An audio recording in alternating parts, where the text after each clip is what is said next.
আমিও পাঠালাম আমাদের ওদের কাছে ছিলই আপনার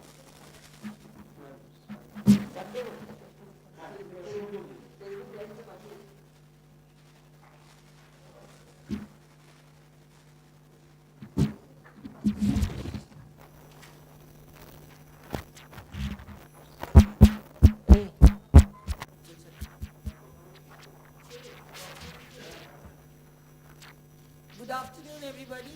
Those who are also online, welcome to our 15th ADDA-BAITHAK Seismic Club Center for Interdisciplinary Studies and Research at Sister University. Since two new speakers, let me just give a few lines of introduction that why did we call ADDA-BAITHAK an oblique seismic club. Actually, Sister Nivedita was one of the founders of this club. It became a social club later on, but to begin with, it was a discussion form. So, Hasi and many other people, many luminaries of that century were actually joined this club, and we discussed about things, even 3R principles of education. So, when this center was created, we should actually do something that has not been done mostly in India, and according to the spirit of NEP 22, National Education Policy 2020. So that's when we actually decided that we will have 2 to 3 kinds of program. One would be a free floating discussion discourses in ADDA-BAITHAK. Now, ADDA, everybody knows story. ADDA. And BAITHAK is that sit and discuss. It's not BAITHAKI, it's BAITHAK. So that's when we have conducted about 16 of this. Today is 15 of this in last 2 years, and 10 undergraduate short courses, special lectures. And this particular form became quite popular because here we have a free floating discussion. You can stop the person who is speaking, stop the speaker, but if you stop 10 times, then the speaker will be so keep moderation on this free floating situation, interaction. Basically, it is an interactive mode, not sort of a lecture type of thing. And those who join it generally are faculty members of our and other universities. And lastly, we have done hybrid mode, and from now on, we will actually have it in hybrid mode so that people online can actually join. And also, it is given either in Facebook Live or in YouTube in later on, so that you can also hear wherever you are. Doesn't matter. You can see one of the participants said that I'm in bus, and that's it. He got it on. Okay. With this introduction, let me now introduce the speakers. Then I will hand over this microphone for chairing this session by Professor Ashok Ranjan Thakur, because I consider myself kind of incompetent about the things happening. So I'm not that competent so that I can chair. First, let me introduce Professor Sonali Dash, South Africa. She's a professor at the University of Pretoria. She obtained her BSc from Presidency College and MSc from University of Calcutta, and her PhD in statistics from University of Connecticut, USA, and holds a C rating established researcher ranking in statistics and with the South African National Research Foundation. Thus has been previously appointed as visiting professor at the University of Witwatersrand and as a research member of the International Statistical Institute. She became also elected in that one. In 2020, she was one of the 19 Africa-wide recipients of the Musers por Africa Foundation Award from Spain, which provided her support to collaborate with the Basque Center of Applied Mathematics and with Institute of Hellenius Mathematics in Madrid. Currently, Das is a council member of the South African Council for Natural Scientific Professions and a council member of the International Society for Business and Industrial. She has served as a member of the Executive Committee of the South African Statistical Association and is also chairs the base special interest group of SASA. Thus is an associate editor of Applied Stochastic Models in the Indian Social Statistical Association, South African Statistical Journal, and Business and Society Journal. So in 2018, Das shared the second Women in Science Without Borders International Conference in Johannesburg, and in 2011 she was a member local organizing committee for the SASA annual conference. She publishes widely in a variety of statistical as well as interdisciplinary journals. I personally are waiting to hear Professor Das because illiterate person like me, I taught in Kolkata social statistics, but I don't know statistics. I only know the social part and the functional. If you ask me any formula, please don't. I don't know. Okay, our next speaker is Amitrajit Sarkar, and another one I'm actually dying to hear because he will be talking about responsible AI. And responsible AI, I presume. Now, he is a senior member of the faculty at ADDA Institute of Canterbury and an affiliated research associate at the University of Canterbury, and has published widely in software engineering and management information system. His main research interests include framework and artifact development in IT governance and IS resilience, an aspect of an adjunct professor at Taylor University, Malaysia, an international researcher at SUNY, State University of New York, Alumni, e-governance group, and an international guest lecturer at IIM Trichy and Co, Pune. Resilience and smart city governance and application developed spectrum, the one it's current trend of his work. He uses mixed methods and a multidisciplinary approach to better understand the decision support, policy formulation, implementation, measurement, and revision in decision making, and prioritization in digital resilience and smart governance. He has won multiple best paper awards for his research publication. I'm personally interested that how, what should I call you, computer scientist, computer engineer? Computer scientist, software, computer soft, not hardware. Achha. Computer within bracket software scientist. I'm especially waiting for what he means by a multidisciplinary approach. Thank you very much.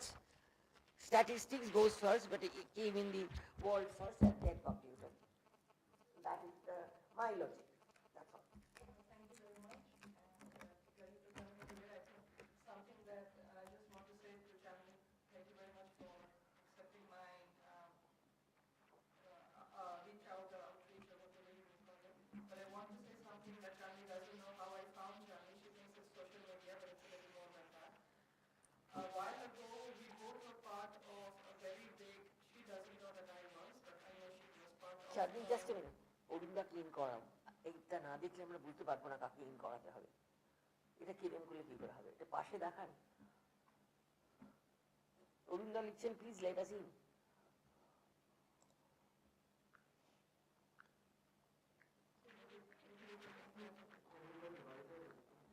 হ্যাঁ, শরীরটা খারাপ না।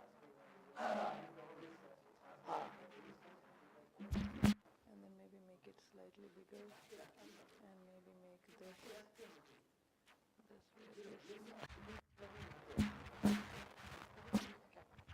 I think that's okay. But you can still see the other speaker. You can see the other screen.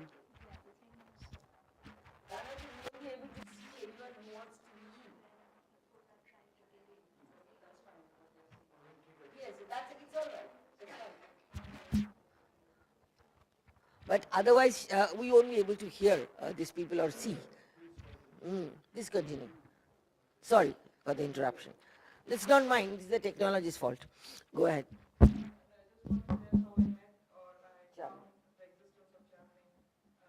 She may not be aware, but we both were part of a very big grant proposal in the process. And part of the grant proposal required us to attend a lot of compulsory workshops. She knows what I'm talking about. And as we were waiting, I was saying who are my competitors. And as I was going through the participant list, I saw Bengali name, an unusual Bengali name. Chandni is not a common Bengali name. And as I was waiting, obviously I did my investigation. And so she's in Canada. So after the session, I actually wrote to her. You have to take the microphone a little bit, yeah. So that's how I know you. And that's how I then found you on LinkedIn and reached out to you. In a very popular film, the heroine's name was Shadni. And that year and after that, all girls born in Calcutta were actually Shadni. Named after the film Silsila. Right, Silsila. Okay, but thank you. So as you know, I'm a statistician by training. But a lot before I went to the University of Victoria, I was at the Council for Scientific and Industrial Research in Victoria for a very long time.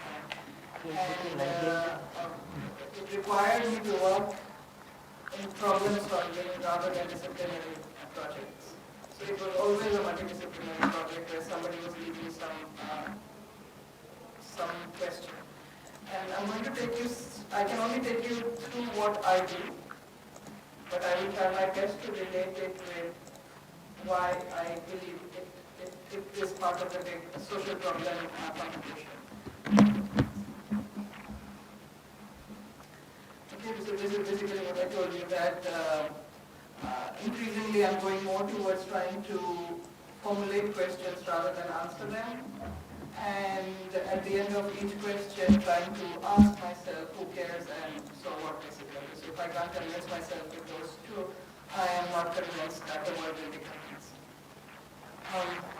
So just to put it in perspective where we are geographically, we are also in the southern hemisphere, like New Zealand, and also South Africans in New Zealand. And so that at the bottom is South Africa, and that's where I tried to blow it up, and that thing is where is University of Victoria. And it's also known as the Jacaranda City. If you know what Jacaranda is, purple flowers, they're not indigenous flowers, so only Victoria can have them because it was brought, but nowhere else can you plant the Jacaranda. But it's extremely beautiful. If you decide to go to Victoria, please should be around somewhere in October. For 2 weeks, the whole city turns purple. So some pictures from there, and obviously the University of Victoria when you have time to visit our website. It's a very good university and very beautiful university. So I don't want to, because of limited time, I don't want to spend too much time on some of the things that I would have liked to say, but basically, why involve statisticians? Because sometimes the problems and the structure of the data and the nature of the data becomes a little more involved for easy comprehension, and then you want to engage a statistician. And that's when we get to see interesting problems and interesting questions. So very, very briefly, my PhD was at the University of Connecticut. The title was Essays in Bayesian Structural Equation Modeling, but a core of the research was in making sense of what in the US they call Veterans Health Administration All-Employees Survey. So VHA is all the veterans around the country. They are supposed to give some response to some questionnaires, and when the Veterans Administration wanted to understand the relationship between customer satisfaction, employee satisfaction and quality, and how they are affected by the notions of leadership, support and resources. And as we all know, these are little variables, there is no one metric to measure them.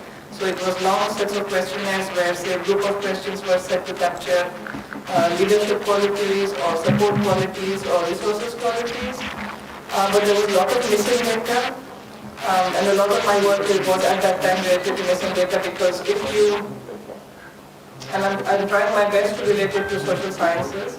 So the first survey that was given to us was where the nature of the questionnaire was asking, what is your opinion about the leadership of the VHA? VHA is a huge organization. On a day-to-day basis, as an individual, I don't care what my leader is, I don't even know the leader, right? So even if there is good intention, most of the responses may be 3 on a scale of 1 to 5, meaning that I don't know, I don't know, I don't know. So you get a lot of I don't knows. In the next few surveys, when the questionnaire was more related to changing the sentence to ask that what is your opinion about leadership in your own research group, then somebody has an opinion, right? But usually if it's a good opinion, you're going to give an answer, but if it's not a good opinion, you can fear that I will be identified, and hence there will be a lot of people who are not responding. So basically we were given sets of questionnaires where there was a lot of missing data, and for us to find out whether there was a pattern in the missingness or they were really missing at random. Because if there is a pattern, then we would like to know why. For which questions are the patterns coming? So Shunali, can I just ask you a question? Because questionnaire is still one of the basic instrument of data collection in most social sciences and others also. But does the questionnaire structured or unstructured? That means have you given answers A, B, C, D, E? Okay. we just use the data. We were not. So you are not the one who framed the question. Okay, I got it.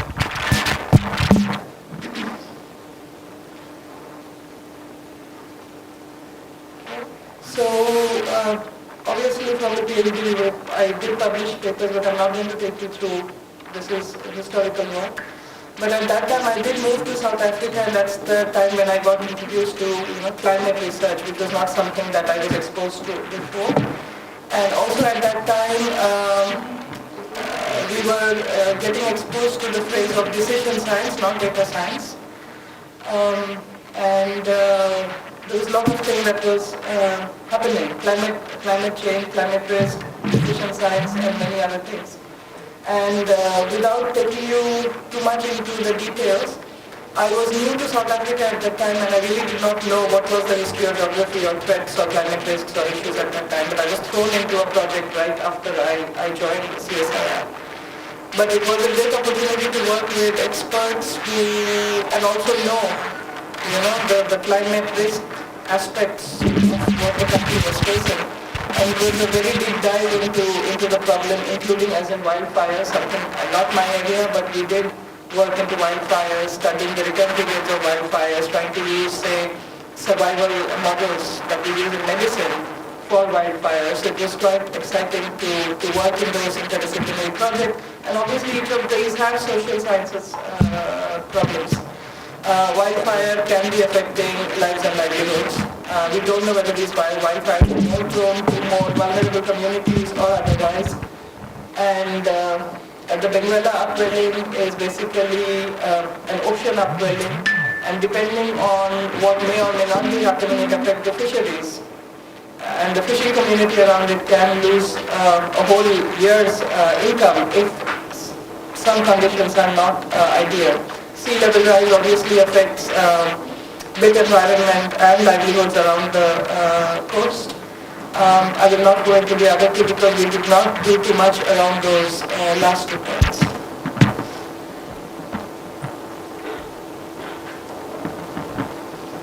Okay. The other work that we did was, I think you might be familiar that this is what it looks if you look in the bottom of the page. That is the entire. And here you can find New Zealand. I believe this is where we were. Right? And the green ring that you see around that, the region between the green ring and the Antarctic landmass, is what is called the Southern Oceans. And they're extremely deep. And a bulk of your carbon sink activities. So as you will see, the Southern Oceans has very little landmass, but we absorb bulk of the carbon that's produced in the Northern Hemisphere. And it is very important to study the biogeophysical aspect of this region, so that when the negotiations happen, we come with facts, right?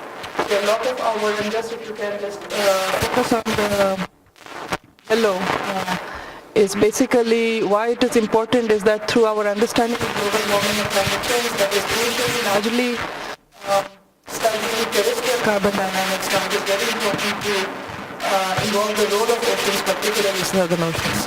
The problem with southern oceans is that if you see the gray area, which is basically landmass, this being the northern hemisphere, there's a lot of trade happening around that region, a lot of cargo movements, and there's a lot of voluntary ships that will capture data for you. Right? In the southern oceans, we don't have that luxury. So a bulk of the absorption is happening in the southern oceans, but we don't have data there. Okay? So we are sitting with quite a difficult problem. And if I tell you that we were studying what is called PCO2, and it doesn't matter what PCO2 is, we can look at the papers for that. But this is somewhere where Cape Town measurements of PCO2 are, and this is somewhere where, so this is the latitude. Cape Town latitude is somewhere here, and Antarctic is somewhere here. You see, after a certain while, the moment it goes into the Southern Ocean, there is a huge difference. And that difference is where all the carbon absorption is happening. And hence it is very important to study with facts, with data in this region. And the other problem is this data came from a ship that was returning from the Antarctic to Cape Town. And that ship that goes through a very narrow strip, right? So we have, and also in a very small period in time, like I think this is from February. February is our summer. So you are constrained with time and you're constrained with space. And that's the only strip of measurement we have in situ measurements on, which we have to use and try to make big statements of. So we're not going to go into what was published around that, but that period, that 6 years of my working directly with climate projects was quite satisfying and very exciting time of my career. But other than that, we were also doing some other work. For instance, as you can see, a question was raised. There's a lot of pedestrian fatalities. You can go to police station and get records, or in South Africa we have RTMC, which is Road Traffic Management Corporation. They keep records of pedestrian fatalities and to see if there is a pattern in pedestrian fatalities. And if there is, can one then propose a solution? So, which is obviously should be low cost, etc. So we studied in great detail the time at which the pedestrian fatality was recorded, and it was almost found that the regional roads, not the national roads, the regional roads, most of the accidents were happening during the light time, when the light changes from either day to night or early in the morning. So then obviously at the end we said, okay, an easy intervention would be to make sure that the street lights in those locations are actually working. Okay. I'm not going to get into the slide. This is another major area of my interest for a while now. Some of you may know what gait is. Gait is basically how we walk. Okay. And why must one study gait? There's a lot of number of reasons, as you can see in medicine, in prosthetic design, in equipment design, sports, also legal and insurance. Somebody may claim my posture has changed because of an accident. Is there a way to find objectively whether the posture was actually caused by the accident or was something that existed before? For employability, maybe some defense jobs need to have certain kind of gait nature. That's me there trying to understand how gait is measured. Basically, in all your joints, they will put a reflector, and you walk through. It's almost like a box which has 4 cameras in the corner and 4 cameras on the side. And as you walk, they are going to measure the angles of your joints, and then the data comes in a form that can be plotted repeatedly. So basically, if you see this, I don't know whether you can see clearly, this is a knee measurement, and in a specific axis, in this x-axis, it has a nice pattern, but if you see in the y and z axis, there's a lot of noise. So there was a lot of back and forth engaging with physiotherapists or ergonomists to understand what these are. Must we study all measurements or must we focus on certain others? And in the process, it allowed me to venture into the space of functional data analysis in statistics that allows you to work with smoothing individual.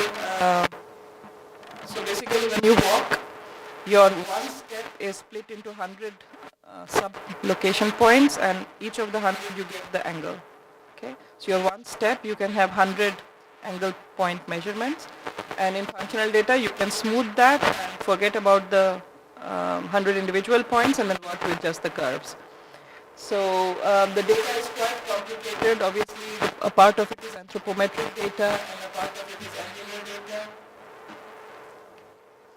And it can be very, very, very intense. So at that time I was not in the space of big data or machine learning, so it was quite intimidating. So what we next did was try to look at temperature data, which is also periodic over a year, and try to do a lot of functional data analysis studies on it, and I will try to go over it very quickly. So a lot of functional data work is what I am doing at this point. But a part of, as you say, when you're a statistician, you can go become a very vertical researcher, or you can become a very horizontal researcher, and sometimes we flip around all the time. So yes, for a while I was a very vertical researcher, so only doing functional data, and then stepping back and say, okay, is there a question that benefits well? And one of the questions that we have been hearing from many sectors is, are winters becoming shorter and warmer? And I'm not sure whether you discussed that in Kolkata as well, that winters are becoming shorter and warmer, but more importantly, why should we care, right?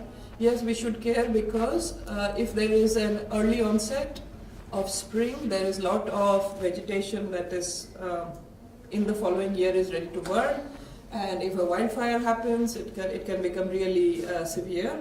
Obviously, risks to agriculture and food security if the pattern is not conducive to the general cycle of the crop. Risk in the ocean, early onset of phytoplankton blooms, which affects fisheries, small fish, big fish, and the whole value chain. Obviously, there is excess human mortality, reduced physical activity, etc., etc. Okay. While we were trying to formulate the question that we want to study, both from the statistics context and the application context, you can't see everything there, but we want to see what we are doing. Is it just pure academic, or does it have a purpose in the region where we are? And the first paper is also from one of our colleagues in geography, where she talks about biodiversity and ecosystem services in the African continent, what is changing and what are the options. And obviously as statisticians we can hope to measure any change.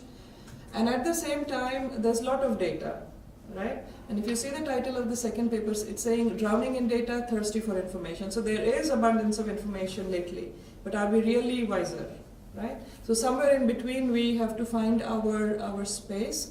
And I don't want to go into the slide. Basically, if you have temperature data, this data is from what is the weather services from a particular station in South Africa. This is over 40 years of data. Obviously, it goes up and down because summer and winter information is here. But if you convert the annual temperature profile into a smooth curve, what you can do is also study their derivatives. So is it changing very fast? Is it changing? When is it flipping from becoming winter to spring? So at some point, as I say, this paper should be published and an image like this should be there. This is the derivative profile. And if I tell you that blue is older years and red is more recent years, it seems there is a pattern. It's not all over the place. Okay? So sort of find our little contribution in that space.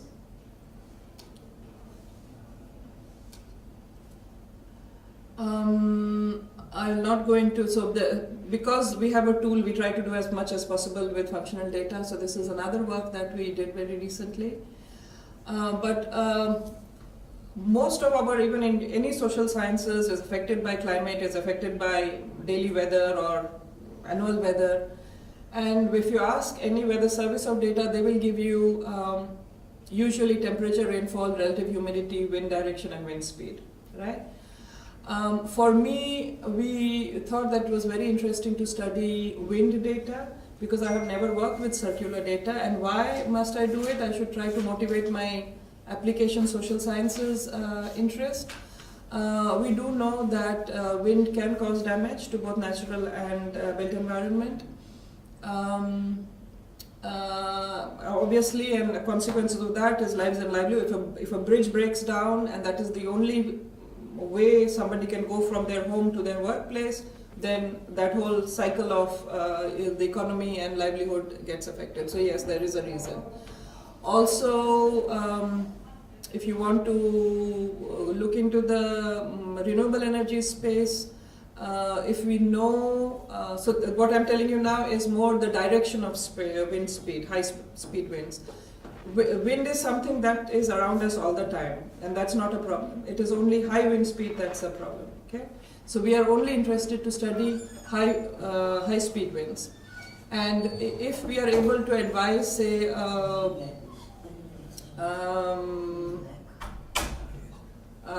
wind turbine installer that this is the specific location at this specific direction, maybe that helps the person to harness more of the wind energy. Okay. So as we said, wind exhibits certain interesting behavior.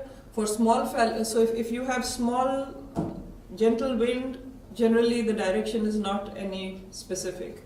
But if you focus on high speed winds, then usually there's a dominant direction in a certain time of the year. Okay? So we wanted to only focus on that. So if you see wind data, then you will see this is what we did, separating by months. So 12 months, we took the wind speed, and generally there's a lot of gentle winds and few high. If we say 10 is what we are interested in, 10 meters per second, then not many instances. But among the not many instances, is there a dominant direction that is of interest? So obviously in this paper we are trying to prove a methodology, not necessarily a location where a problem is of interest, which we will eventually do. But this work we are basically trying to develop a statistical model to predict wind direction given under the condition of a certain wind speed. Was there any outlier in the data set? So that these were the outliers.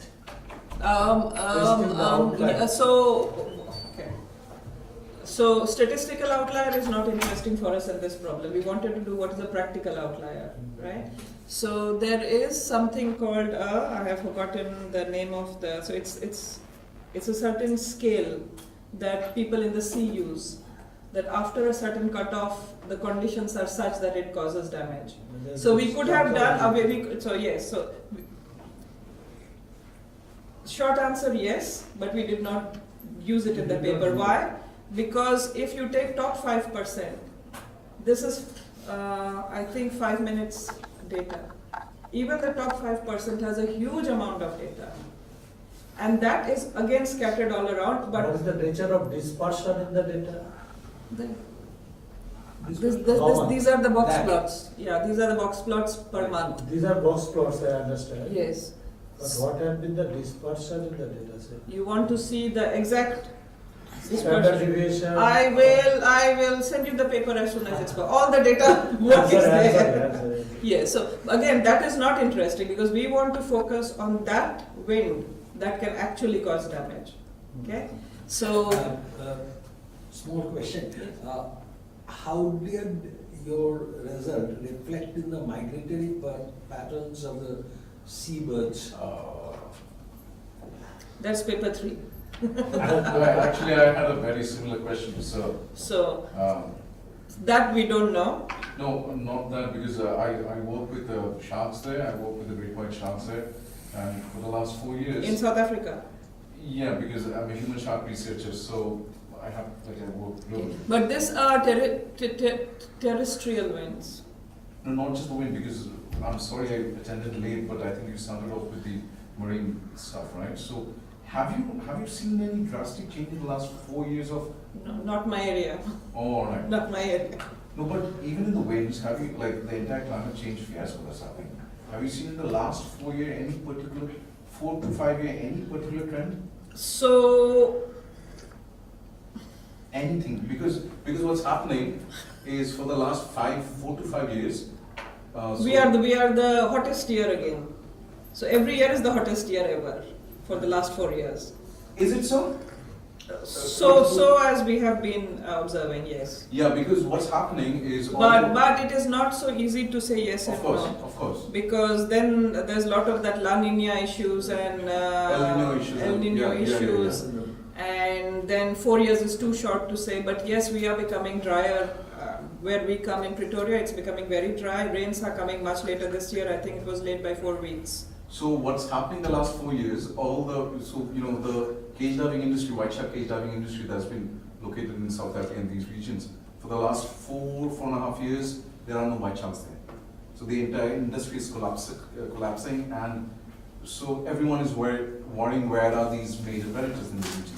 So like you're saying, it's actually happening for the last 4 years, so that's certainly something that collides. Can I add one thing? Yes. Because you're saying just passed it by. I mean, if you think this is only climate study or environment, natural environment study, that's kind of one-sided. Because the impact cannot be even on the people. So is there any part there that the kind of varied impact on the people depending on the location, type of the house built, that means the built environment, where there is a lot of diversity. So for first part, I'm happy that you think I know more than I know. I don't. Number two, but let me answer your question. So just now we submitted a proposal which was accepted, which is an interdisciplinary project led by a social scientist. I don't know how many of you have heard of Rodrigues. You might have heard Rodrigues. It's one of the least visited places in the world. Oh yeah. Rodrigues. Okay. Statistician Rodrigues or sociologist. A location, No. place. What Even is I the thought it's a person, position? yeah. Statistician Rodrigues or the sociologist one? Oh, ma'am, it's a place. A geographical No, not that. There is a Rodrigue really who is doing this. No, but No. she's speaking about place, ma'am. I understood that, but I'm saying that who is in the chair? She was saying, remember the last sentence, who is in the chair, who is leading it, right? coming. So it was an interdisciplinary proposal that was initiated between the University of Pretoria and Curtin University in Australia. And Curtin has a branch in Mauritius. And this lady works in the Mauritius Center. And we wanted to do a proposal because, as I said, I'm more interested in who cares, basically. And she came up, she said that post-colonial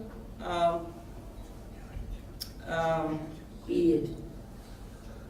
yeah, particularly post-colonial countries like South Africa or Mauritius, you will see that the most marginalized communities stay in the most vulnerable parts of the wherever they can.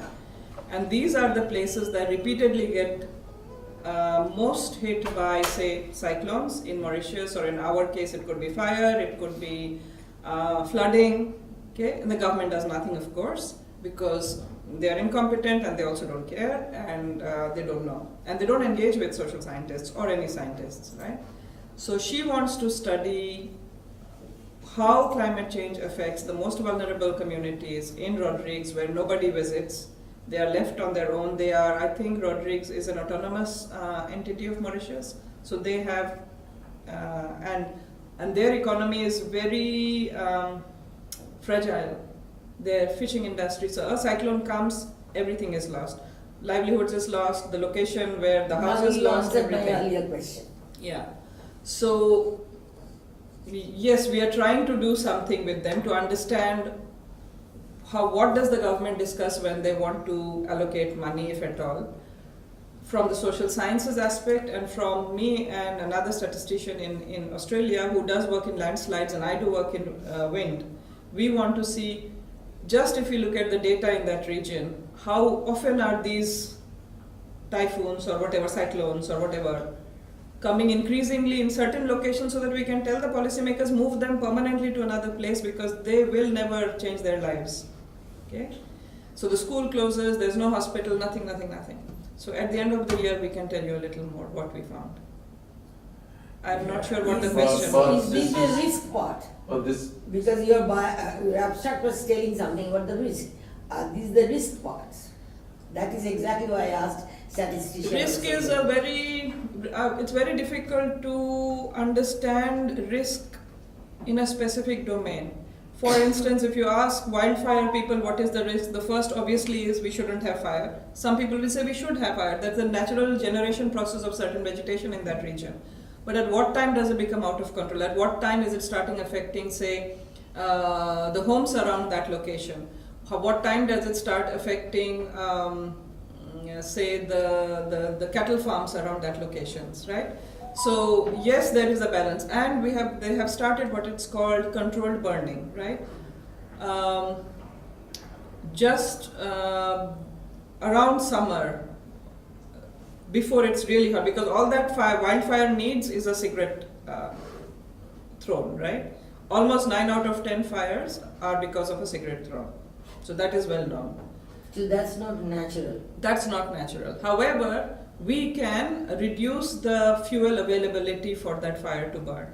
So and because most of these cigarettes are thrown around a road from a car or from a vehicle or something, there's a lot of places that are known to be popular fire, what do you call it? Man-made cause. Yeah, the where fires are always happening. They have started doing controlled fire burning. So they completely burn out the grass around that region long before the fire season. So risk is statistical risk, related to social risk, related to climate risk, related to policy risk. There's a lot of risks. I'm so interested in what you just said, if I may ask, that you and another colleague who's a economist, a statistician, and so have you spoken with the government about these issues that you probably going to argue about? Yeah. So somebody in the team is from public policy. Yeah. His role will be to do that engagement. Why I'm asking you that? Because I'm absolutely sure you must have an anthropologist in here. Not yet. It's a yeah. Please make sure that I don't have to tell you this is where these policies fail. They don't have anthropologists. Everything will fail. Nothing will work. We do it for our pleasure. That's all. Everything will fail. No, because as you know, a lot of the time what happens is experts make these policies without actually doing ethnographic investigation of the people But in there the are region. Yes, you ma'am. have to tell what type of anthropologist. Because anthropology anthropologist. is the birth. Anthropology was born during the period of imperialism, child of imperialism. That's okay. So No, there are now 4 or 5 divisions. Yeah, we are speaking about cultural then anthropology. what Yeah. kind of anthropology? Dialectical. I'm speaking about cultural anthropology. Cultural, but there is division. Yes, ma'am. Yeah. So I which understand. one? You understand? Yeah, I absolutely understand. The making of the other by anthropology. Yeah, but anthropology has moved Much, away, yes. That's why I away said, from it. That's Yeah. why I said specify. Of course, but it's moot at this point because we have there's a lot of discourse about this anyway. Anyway. The reason that I wanted to say is because a lot of scientists who are experts and they mean the best thing in the world, but without connecting with the community, which you are speaking about anyway. Oh, that's why we need science communicators. Sir, we should finish this one by 5 Yes. minutes. After that, he gets distracted. Give us some of his Yeah. Anyway. 5 minutes. So I'm going to be very quick now. All of these should be published soon. I'm not going to talk about this. This is it's fine. We can skip all this. I just want to take maybe 2 minutes to just talk about the second Women in Science Without Borders conference that I happened to chair in Johannesburg in 2018. It was also the first conference I attended which was not a statistics conference. It was just a Women in Science conference. So for me and it was also held in, the first one was held in Egypt. It was the first time I went to the MENA region. I had a lot of impressions. I'm glad all of them were broken. I was very happy to see MENA region, women scientists, very spirited, very, very, very different from what my narrow brain at that time was about. But we did publish a few papers around that, and this, I think if you have time, just do read that, some of your social sciences stories. So we did a panel discussion there which said gender shouldn't matter because we are all scientists here, right? But we did obviously find the usual, and we were told that most panel discussions are lost. So somebody we looked up to said, record the panel discussion and try to document it. So we did do that, and I don't know, you can't see what's written here. Let's give it a try and then we will escape again. Can you see what's written here? No. So it basically, even I can't see. Can I read it Can you out? please read it? Yeah. Yeah. So the obligation for working mothers is a very precise Hey, one. louder. The feeling that one ought to work as if one did not have children, while raising one's children as if one did not have a job. Okay, read it again. Okay, once again. The obligation for working mothers is a very precise one. The feeling that one ought to work as if one did not have children, while raising one's children as if one did not have a job. Okay. Yeah, this is the So- dilemma. so But this was do quite- you still, unfortunately, do you still use the word working mother? No, it's not me, it is a quotation. But that's a very gendered quotation. Yes. Yes. That's a very Yes. gendered one. So we wanted to say, I took, okay, I'm a statistician, and fortunately I have never, or I am blind, that I did not, I cannot say I felt discrimination in my studies or because of gender. I might have been discriminated against because I was stupid, but not because I was a woman. But going to this This is your conference, personal experience. yes, Okay. I speak for myself. But when I went to this conference, obviously I was introduced to more stark problems and discipline-wise problems as well. For instance, a lot of geologists say that geology is a very boys' club, and also that if a certain discipline or a project, there is certain majority of men is lost, men lose interest in that project. These are people's perspectives. We are here to listen, and we are here to try and understand. If there are problems, is the way we can try and address some of them. So this panel discussion was one of those attempts, and if you have time, please read it and let us know. This is another thing that I've been lately, my last slide probably. In South Africa, and I'm sure in many other industries, the urge to not be in academia is very high. Young statisticians don't want to stay in academia. There's a lot of salary outside, excitement outside, status outside.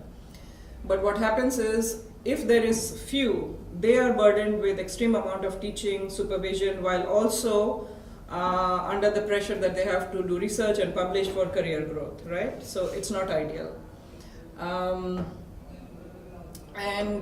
During COVID period, we tried to create a space where we can discuss. We can let people, young statisticians, know that we are there if they need, say, a co-supervisor, they need to talk, they need a mentor. But then we started making a lot of documentation of what we were doing. For instance, one of the nice things that we did is, if a thesis comes to you, different universities have different levels of thesis experiences, writing, etc. But you, as a young statistician who is probably for the first time an external examiner, who is advising you on how to respond to that document in front on your table, right? They don't know. Nobody is there to tell you that. Okay? Then we said, okay, let us try to say, okay, a non-negotiable rubric should be there. At least language should be correct. At least there should be no spelling mistakes. At least the problem statement should be clear, etc., etc. So that a young person who is examining a thesis for the first time has something to refer to and not blindly. So again, this website is available for viewing, and that's all. Thank you. Kiran, I think we should move to Omitri right now and Yeah, then then sort there of will be combine the different aspects Right. to a question answer session. So Omitri, please.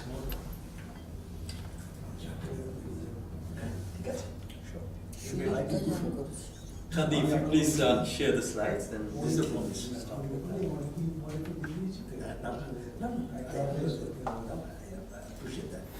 অনলাইনে 10,000 জন ছিল আমি কথা আছে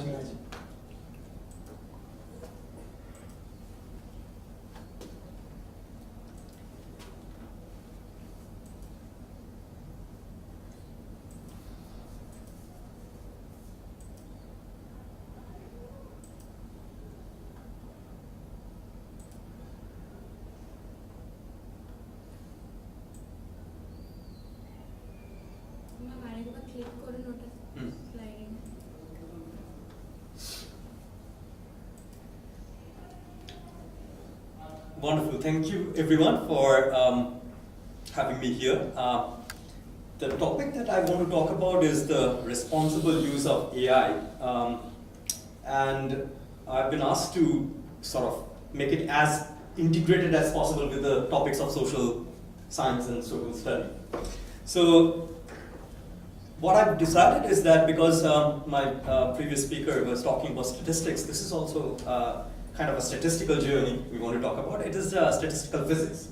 So we must bestow our regard to something called Boltzmann machine, which is all about the cognitive science discipline of understanding that how AI and machine learning works in this aspect. So the stuff that we are going to talk about is the generative AI. So if you go to the next slide, what we want to discuss is this theme. But first we need to understand that this entire process is a socio-technical journey. So it's not kind of avoiding the social sort of side of it and only thinking about the technology, right? So it is a socio-technical journey, and we as an engineer or the developer of the solutions, we need to talk in both aspects. We want to talk about the generative AI because that is where the ChatGPT and the OpenAI and everybody is sort of ruling the world, and there is a lot of uncanny sort of situation where it is almost looks like a binary solution to it. That, well, either I'm going to embrace it or I'm completely trying to avoid, and I am going to switch myself off from the whole sort of field of generative AI. So I'm going to focus my talk or this sort of ADDA into the more streamlined version of the generative AI, right? And then I will come slowly to the responsible use of AI, because Google, being a very rich country, has already been fined twice for violating the GDPR, and they spend, for obvious reasons, 20 million euro each to the Dublin, right? So if you go to the next slide, Charlie, so you'll see that every time there is a change, there is a paradigm shift, there is some uncanny feeling. And candle light industry, how it suffered when Edison created the light bulb, and the same thing with the steam engine, how the hot Spariot felt about that innovation and things like that. So similar way, from academic and from the industry, both were having a very mixed reaction when they are trying to sort of embrace the field of generative AI and stuff like that. So that's a Shutterclock image on that one. So if you go to the next slide, this is where we want to make a difference between the AI, machine learning and deep learning, which has been used quite interchangeably, but unfortunately they're quite differently. So I'm not going into the mathematical model side of it, but what I'm trying to say is that AI is the discipline as well, right? And then there is machine learning, which is a subfield. And what we're talking about when we're talking about the generative AI is the deep learning space. Okay, so how it is going to impact that field. So that is what we are trying to learn. And there are two. Is ML the subset of AI? Yeah. ML is the subset of AI. And then we can use different type of machine learning algorithm.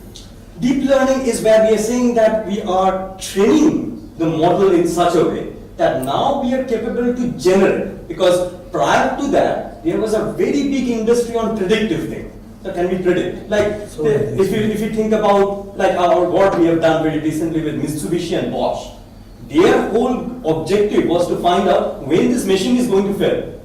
And before it fails, I have to understand the vibration pattern so that I can actually do a maintenance.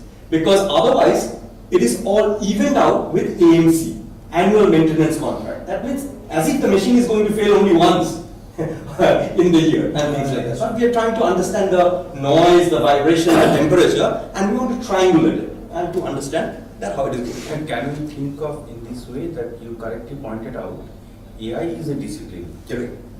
The problems of AI, to solve the problem of AI, we can take many avenues. Correct. One is the rule-based initial test, Yes. tabletop. Absolutely. Yeah, decision supports. Then we can take the statistical approach. Correct. Similarly, we can use machine learning and deep learning as the tools to solve the problem of AI. Correct. So in that sense, machine learning and deep learning is not, I mean, Exactly, subset of AI. AI is a discipline. Correct. Machine learning, deep learning is also used in other disciplines as well. Absolutely. So they are the tools. They're the tools to They sort are of the this tools. lens that we are wearing. They are used to solve the problem of So AI. what do you mean by problems of AI? I'm just interested.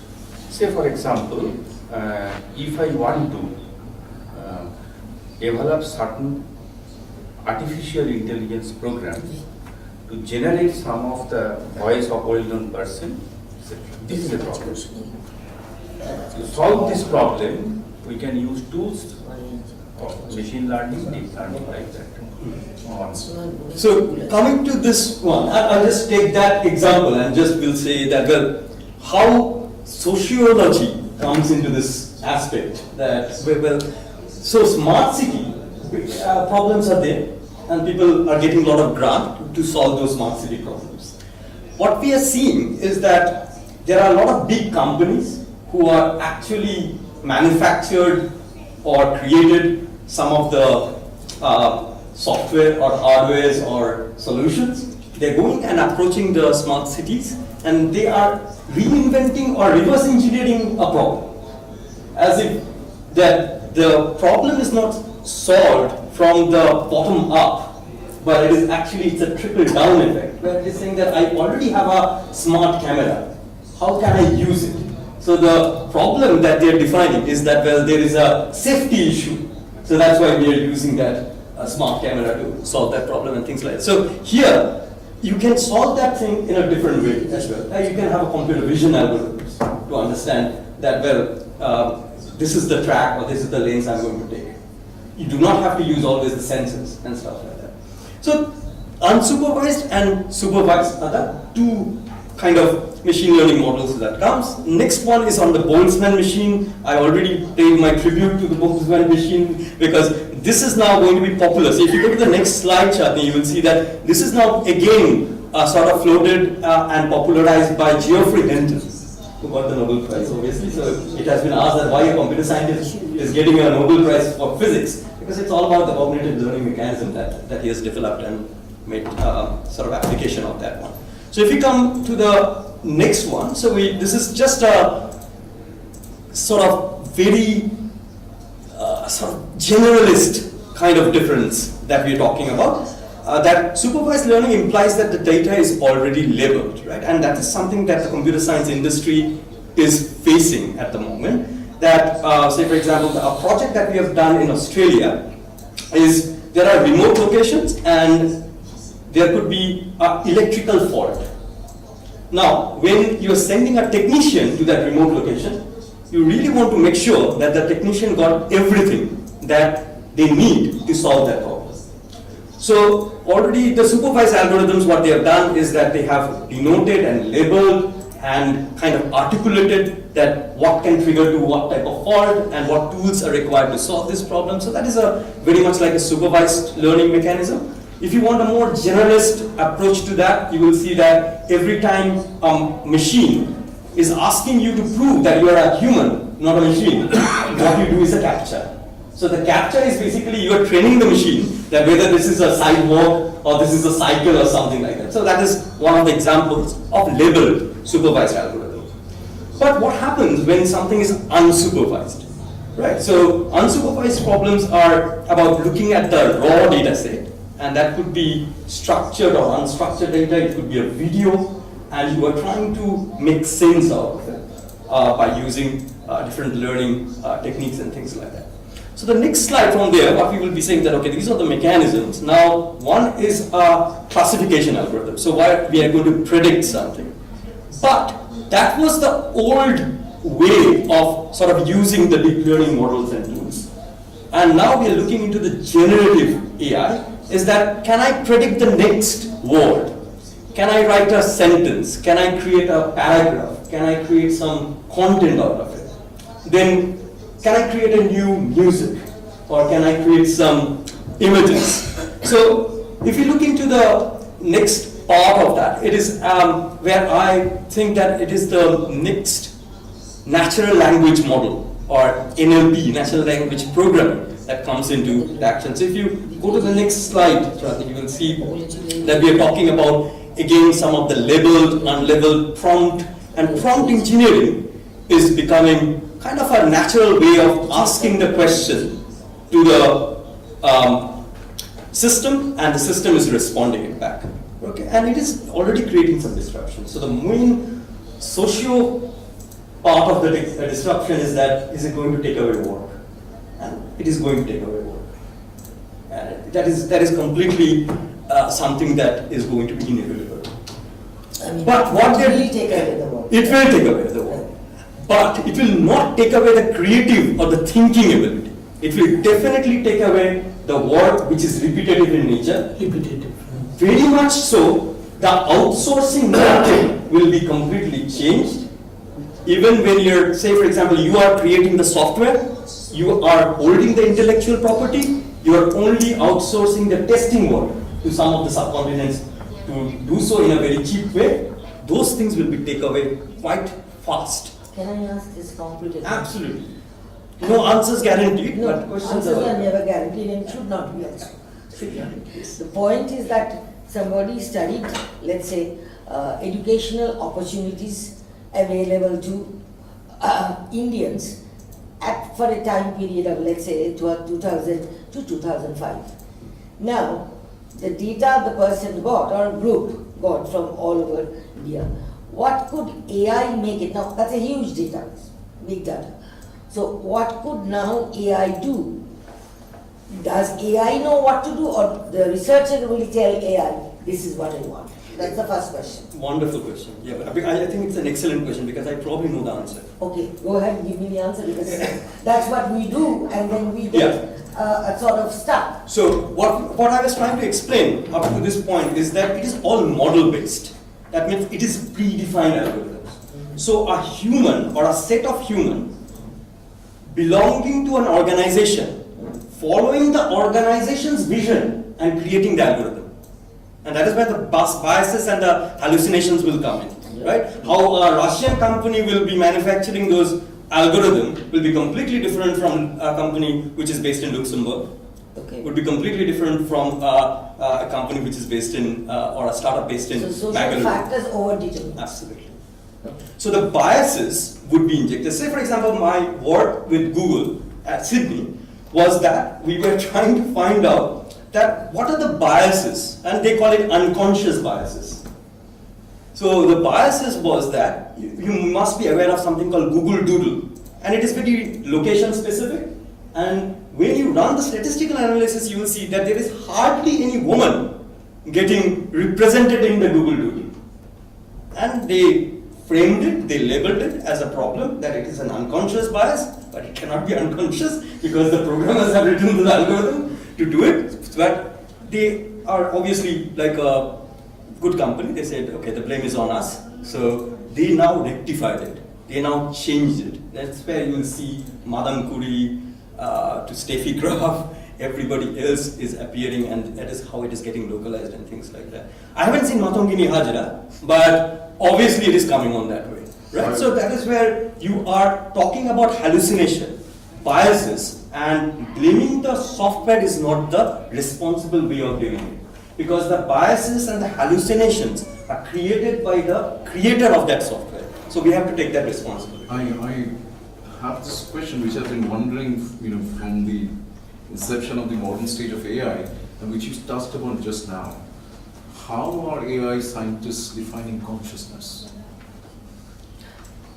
That is, No, actually, there are three distinct layers.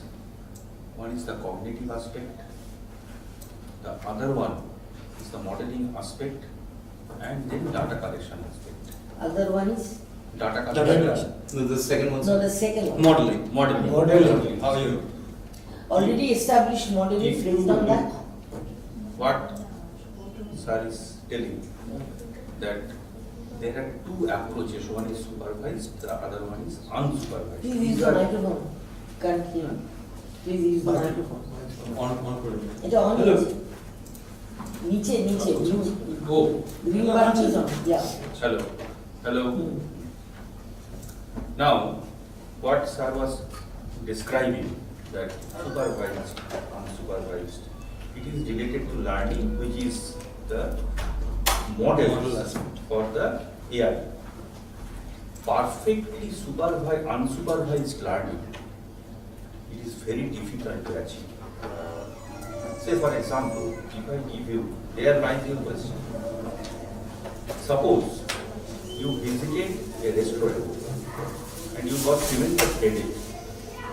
You call the waiter and request him, is there any nearby medicine shop from where I can purchase some medicine? I'm having tremendous headache. From your childhood, you visited restaurant for many times with your parents, with your friends, and there you learned the relationship between you and the waiter is to get the menu book, to give the order, to get the food, to get the water, to give the payment, etc. etc. You never learned that there could be another relationship between you and the waiter to request for a medicine. Instantaneously, in human intelligence, we can decide, we can reframe the relationship In a real time. in the real time. That is really, and that mystery is still not completely, I mean, even partially not known to us. So that is the reason. Therefore, Yeah. AI is a very fascinating name, artificial intelligence, but it is really some analytics. Use data collected and doing some analytics, maybe using statistics. Use statistics, you can go by machine learning, deep learning approach. This is basically some kinds of analytics. Yes, sir. And the outcome of analytics is fantastic. Because we are worried globally now with sentience, AI getting, sentience, and the effect of that, the unified force. The other catchy example is that in Yes, sir. machine learning, Yeah. one very important component is the neural network. And the ranking and the weightage. Yeah. People thought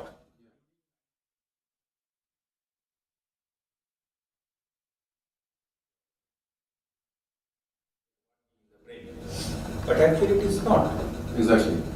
It is some model, computer model, and we assume that it behaves like human neuron and all this, right? Which is not. What not right. I'm trying to understand from both of you, actually, because honestly, I've been contemplating in my own research about this, that first and foremost, I don't identify consciousness with sentience. But let's say for the sake of the discussion, if we do, because a lot of the experts are saying in the next 5 years AI is going to be sentient. I'm not even sure what that means. So does AI scientists actually define the meaning of sentience or consciousness? But a new area is coming up very rapidly, which is called the neurocomputing. Yeah, Yes. that. Where people are actually, it started with vision problem. David Marr was a strong proponent of that. David Marr proposed that all the sensory activities are algorithmic in nature. Behind all the sensory activities, like not only vision, olfaction, haptic, everything, there are certain algorithms possible. And for vision, extensively he studied and proposed something, model of vision. So, in neurocomputing, the trend is to understand to what extent it is possible, because we cannot go very deep of human brain. So far, we could not reach. But to what extent we can reach in brain, solve that particular problem. Then we try to generate certain algorithm which mimics these activities. But deep learning is, if you go to Wiki even, if you go to Wiki to see what is deep learning, the first sentence Wiki says, it is more bioplausible. The first sentence. So, It's a never ending discussion. Now at least it is. So yeah, let's come to the next one. So that will probably give you a pictorial depiction of what it is. So we already sort of kind of talking about the discriminative technique. So that is where it is using the classification algorithms, and it is creating a discriminative model and discriminating between the dog and the cat and things like that. Whereas in the generative AI, which is your OpenAI and others are dealing with, is it is now able to create the picture of a dog or a cat and things like that. Obviously, it is not going to replace any Salvador Dali or Pablo Picasso's. So if you go to the next sort of thing, is that one area that we want to talk about is that the generative AI model can create new content, and that is where the problem in the academia and the debate around the intellectual property that comes in. Okay, labeling was good, labeling was great. I also see in a pharmaceutical store that we label our medicines, we do it on a regular basis. That is not a big problem.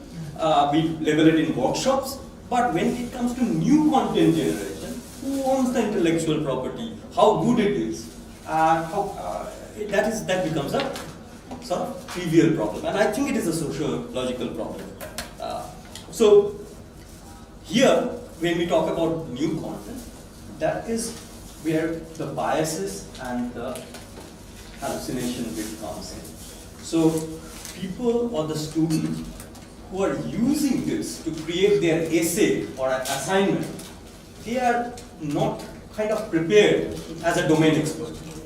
So the domain expertise is quite important to understand and discriminate that which one is going to be a falsified information versus what is to be accepted. Yeah, that's what I tell my students, that if you know about this, it's a good tool for you. When you don't know about it, it's like that for you at this stage. Correct. And that is where definitely what we are trying to do, or we are one of my book is coming up next year, January, is all about how to teach with AI in the classroom. Rather than thinking it as a competitor or a foe, how it becomes a companion, how it becomes kind of a tutorial assistant. That is something that we are trying to form. And if you go to the next thing, that is where we are trying to say that, well, where we talked about number and classification and probability for the non-generative AI type of thing, we are talking now here about the image production, audio production, video productions, and even natural language processing and things like that. Okay. Why it is such a big deal? So if we go to the next slide, what I'm trying to kind of talk about here is that, again, it's not a binary, that whether you have to use it or I'm not exactly going to use it at all. So how do we sort of live with AI, and how can we maximum utilize it for the betterment? And that is what is coming up. So it will be an administrative problem as well, because the administration staff will feel threatened that their job may be at stake and things like that. But one of the training that we run was for the administrative staffs to teach them that how this can be augmented in their daily life, and how their life can be slightly more uneventful if they're using these things, because repetitive work, even they're doing it for several years, it can be quite a daunting task, and repetition is not what human beings are good at. So again, I'm trying to address your consciousness question in a slightly different way, that I'm not very sure that apart from the philosophical distinction, how conscious the AI tool is going to be. So we are going to use it as a tool, and tool as being a conscious being is quite a separate issue, right? So that is where we are. But AI is your newest team member, and in every country it is going to take that place. Okay. So how I've dealt with this with my student is that we know that if we ask them not to copy or not to use AI, they will do it, and that's great. That is why they are doing engineering. They have to challenge their lecturers and stuff like that. So my question is slightly different. That okay, you can write code. I'm not looking for your code. I'm looking for your optimized solution of the code. If you're writing a query for your database, You have to show me that this is your optimized version. And that is the discrimination between AI, which will create a code because it has been programmed to give you an answer, even if it doesn't know it. And it has programmed to give you a randomized answer. That means that if you even ask the same query twice, the chances and the probability is very high that it will give you slightly two different answers in the two types. That is the tokenization randomness that we are talking about. Okay? And all these are statistically done. So it's modeled in that way. So it is compulsive. So it is not like a lecturer that who will pause and think and say, I do not know that answer, but I can find it with you. That is the human intelligence. Whereas the AI will give you an answer, and it is up to us to find out whether it is a correct answer or not so correct answer, and you can see this discrimination. So my question was quite different, that I'm not interested in code generation, because in any case there will be low code and no code environment that is getting created. I'm more interested about the logic and the optimization of the solution of the problem. And that needs human intervention. So that is how I'm approaching it. And many universities are approaching it completely differently. They're saying, okay, there will be lab, that's fine, you do the lab, but you come and do the computer science 3-hour exam at the end of it. Because that is how I can prove that it is your work, it is under invigilated manner and things like that. But is that the way to bridge the gap between industry and academia, by bringing the computer science student into the classroom and compelling them to see the 3-hour exam? I do not think so. So then it will cause another social metric problem, that is the dispersion between the industry and academia will grow, and people will not get hired, so the campus interviews will be suffering, or more HCL universities or Premji Ajamji universities will come up, which will try to make the sort of accelerated program that, okay, I know you have cleared the joint entrance, you have done a 4-year course, but I know you are equally worthless, so do a 6-month program with us and get inducted into the system, so that now I know that you can cut some code from that. So that's already happening. That is already happening, because there is really a breach. Because I think there is a report came out, and it says that 20% of the university graduates are only employable. So that's pretty much And most of the time, these disciplines cost much more than other disciplines. Yes. Tuition fees are high. 5% of the Google code this year has been written by AI. So how much? 35%? 35. 35%. That's Sundar Pichai said For employable one. few years back. 35%. Yeah, no, I saw, yeah, okay, I didn't know. 35%. Now, it doesn't mean that they don't need the programmers. They have shifted their attitude. Yeah, they call them Which something I said else. that- Yeah. Well, what we are doing to cut down our staff, the entry-level programmers, they write faster, much better. But you have a seasoned programmer, the next question, who will examine and find the flaw. Code Right review. at the moment, you can't think of AI which can do the job of What's the Microsoft name? What's the Microsoft? Copilot. No. The CEO's name? Satya. Satyam. So Satyam actually gave it a different name. Yeah, he gave the AI experts a different name altogether. What was the name? Like, he's not calling them employees. He's saying AI trainers. What's this? I mean, he's actually Prompt engineers. prompt engineers, right? So yeah, yeah. Once again, we are forgetting about many of the bias. Some of the bias you are never aware of.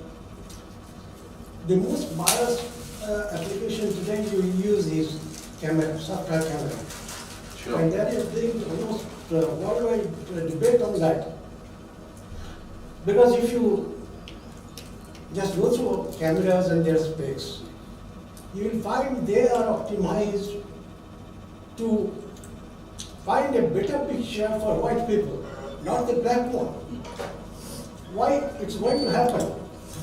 You are inputting data, your boss is going to hear. You are looking at a specific kind of people. So your code, well, I do that all the time. Of course, yeah.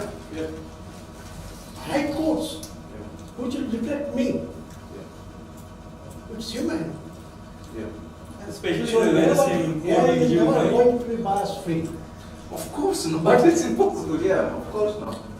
So, But think of the question teachers. of consciousness is very Yeah. interesting. Yeah, because I have been thinking about this. Let me Because tell you something. Yes, sir. I am running a TEAT. Yes, So sir. I have. You don't look like it, by the way, Yeah, sir. but Yeah. I have probably got thousands and thousands of students. Yes, sir.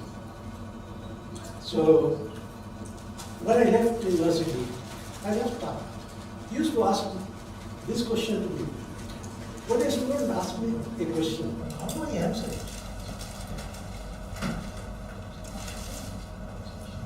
That's 1996, 97. World Wide Web was being created. I used to sit in the Berlin's Noble library and read whatever.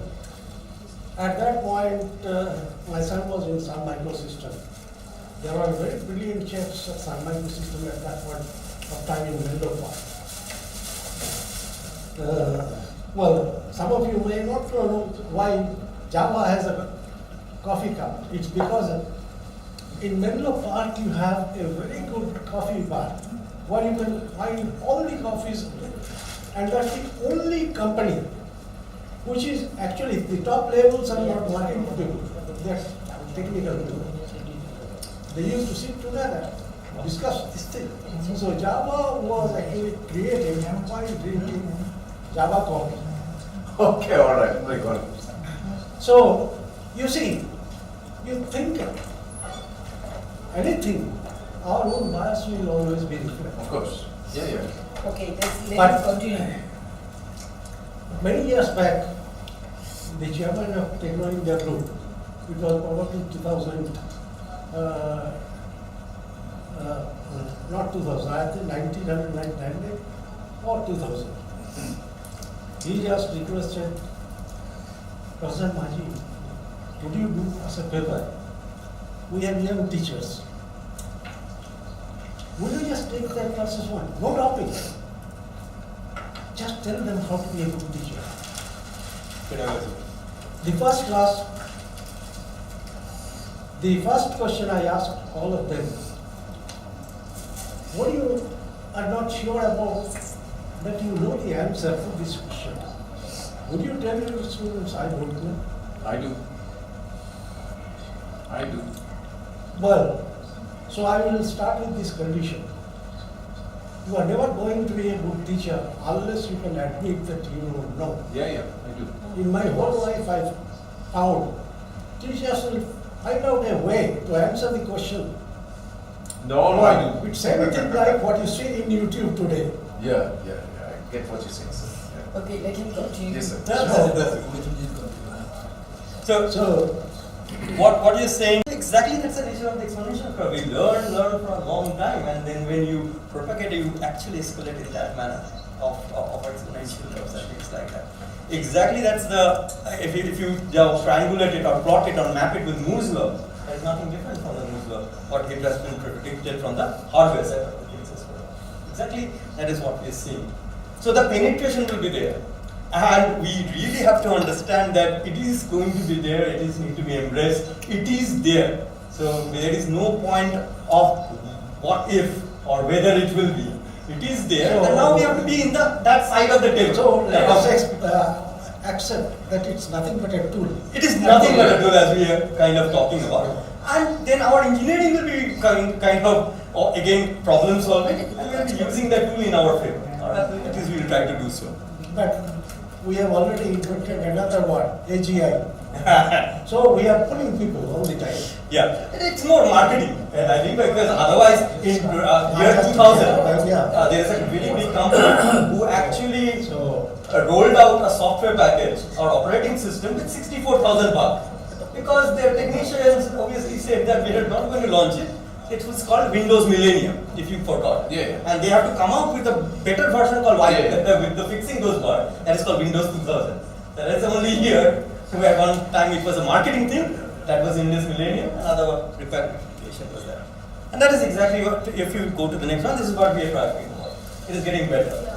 So cupcake versus dog, it couldn't determine. Now it has learned those predictive things. It is now kind of understanding what is what, knows the discrimination. Now it is trying to generate. And generation is also will be very much like electronic output. So it will not have the human sensitivity or the creativeness or the soft skills that it is looking at. And I think for the institutions like this, or for our institutions, what is becoming more important is as a discipline, if you have to survive, it has to be interdisciplinary, and there are a lot of liberal arts and other soft skill type of mechanism will be becoming more and more important. If I can see that. Yeah, but what's happening in Canterbury? They're taking all the funding out of social sciences. Even in Australia, that's what's happening. Correct. And then people are saying liberal arts and social science and whatever, but all the funding is going.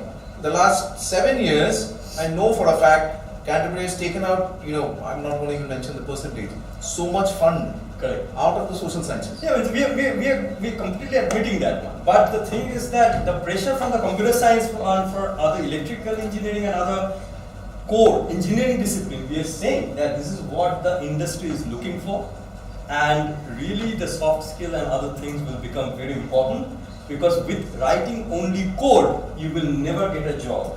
You have to think outside, and you have to be a problem solver, you have to be empathetic, and that is why the design thinking as a methodology is up and coming, where we are empathizing. The term smart communication. Smart communication, yes. Smart contract. Yep. All these are actually part of this. So whenever we write an article, that has to be smart communication. I would ask a question. Yes. AI responsibility life The cycle. question concerning the predictive power. Yep. When we develop a model, mathematical model, on the basis of the model, that is the way in which we have constructed the model, we can forecast Correct. its future behavior. And even we can understand how the error will work there. Yes.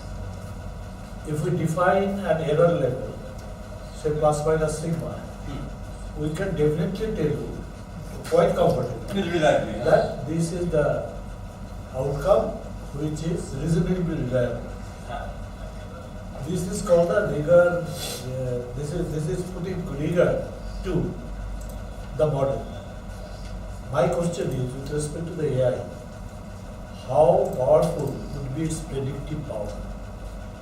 Now, Can it do it? I don't think so. I think you have asked the exact question which will fit very well with this topic of research, design, govern and share. So I will absolutely sort of answer this question in that framework, and that is something that we probably want to take away from this lecture as well.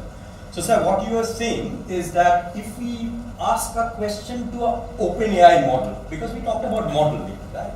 That will not have much predictive power at all. So what is going to be quite powerful and important is contextualized information. That means what is relevant for my organization. Am I training the data with the organizational data that I have? That is going to increase the predictive power of the model and things like that. But if you go to the globe and ask about what is going to be the future of communism in Calcutta, obviously it will give you some answer, but that may not be the correct answer. Whenever you are looking at the contextuality of an organization, you are basing, whenever you are looking at the contextuality of an organizational response to a particular problem, you are basing yourself on the data generated within that. What it misses is the black swan effect, which can come from an externality which will not tally with the previously found data. But your predictability is based on that data. So that is one limitation that always comes, that if there is a sudden change in the way the data is coming out and confronts a kind of new reality. Essentially, first sighting of a black swan in Australia changed the entire understanding of what swan looks like, because it was considered to be white. But once that came into, then all the predictability and other things based on the previous set of data wiped out. So, how do you think that when you are looking at AGI, because that is where the predictability effect is coming, how does it take into account the black swan? Black swan problem. Yes. Do you want to start? I'll then. Well, if I have to design, I will do it the way you are doing. Why? All these things are motivated by ultimately, based on profit you make, isn't it? Profit. Well, that's one approach what I am finding useful now, because I have designed a lot of things. My state to it. So, if you are thinking of particular organization, here people are already collected data which are better for them. And if I mix this intelligence with their data, that's going to benefit them more than making it generalized. So if I have to design for, let's say, commercial purpose, not true knowledge, AI is never going to be true knowledge. I'm sorry to say. Well, if that happens, well, I wouldn't know. I will 1 month before that. In that case, it's going to be the trend. I will base everything, every decision on my data, because I have a lot of data which has increased my profit over the years. So they are more reliable. So let us not be, rather I will be safe if I base my data on reality. But even then, black swan problem. No, but that is the problem. I think that most of the multinationals who are at the top is facing from the entrepreneurs who are coming up, because since they are not sort of kept down by the set of data that these organizations have generated. Actually, it would relate to Professor Das's comment on the wind speed. If you look at the past 100 years, you would see a pattern. But suddenly things are changing. So with a larger number of wildfires, or larger number of typhoons, or larger number of tsunamis coming up, the entire dynamics is perhaps pointing towards some kind of a black swan effect, where there has to be paradigm shift in the understanding of whether this is the set of data that is going to continue. You showed the exponential growth, but what I like most from physics point of view is the phase state. The sharpness in the change from going from a particular phase to the other phase, The paradigm shift. is kind of becomes unpredictable. You cannot define that this is the particular temperature at which a DNA will go from a double stranded to single stranded. It will depend on its sequence, etc., and also the environment, what is the salt amount, etc. So, it's not a definable thing in that sense, but you can quantify up to a point that the phase transition would occur. But the phase transition itself, to me, taking the black swan jargon, is a black swan effect. Because previously we were used to, with the temperature change, this is the kind of relationship that you get. Suddenly there is a break, and the entire equation changes. So, what we are looking at is there is a progression based on the data accumulated by a particular organization. But when the externalities come, which will cause the black swan, that predictability will no longer be. So if they are basing their model on the previously accumulated data, it may not work. Correct. That's why the streaming data is becoming inherently a big issue.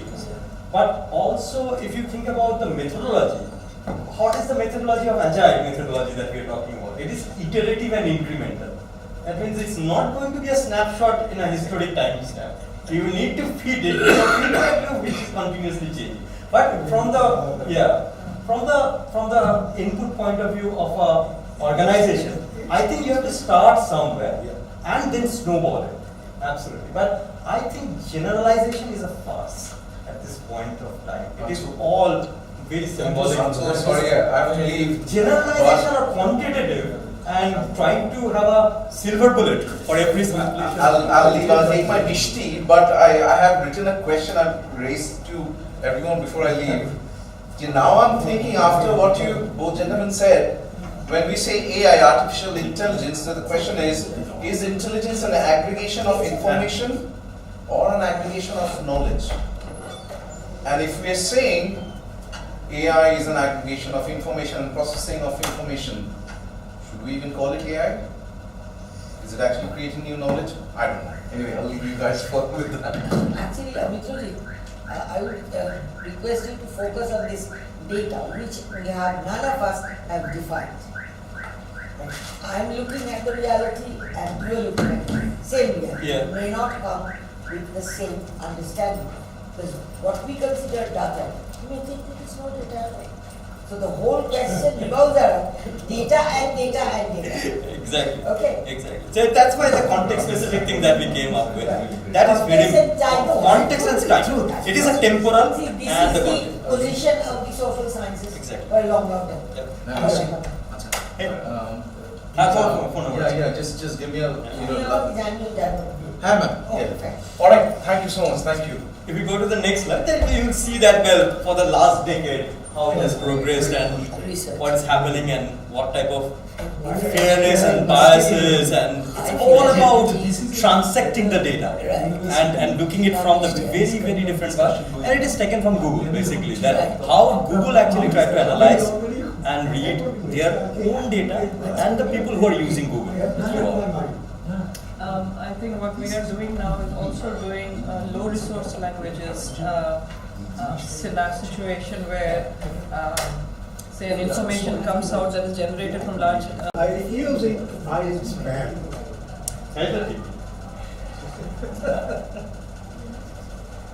কি হলো হয়ে গেল আছি তো আর না না আর সেরকম কিছু নেই, এই জিনিসগুলোকে নিয়ে একটা কথাবার্তা যে কিরকম সেগুলোর অ্যাপ্লিকেশন, যেমন ধরুন another thing that is getting very well developed as a field is the use of AI for detecting different type of diagnostic, like radiology the usage.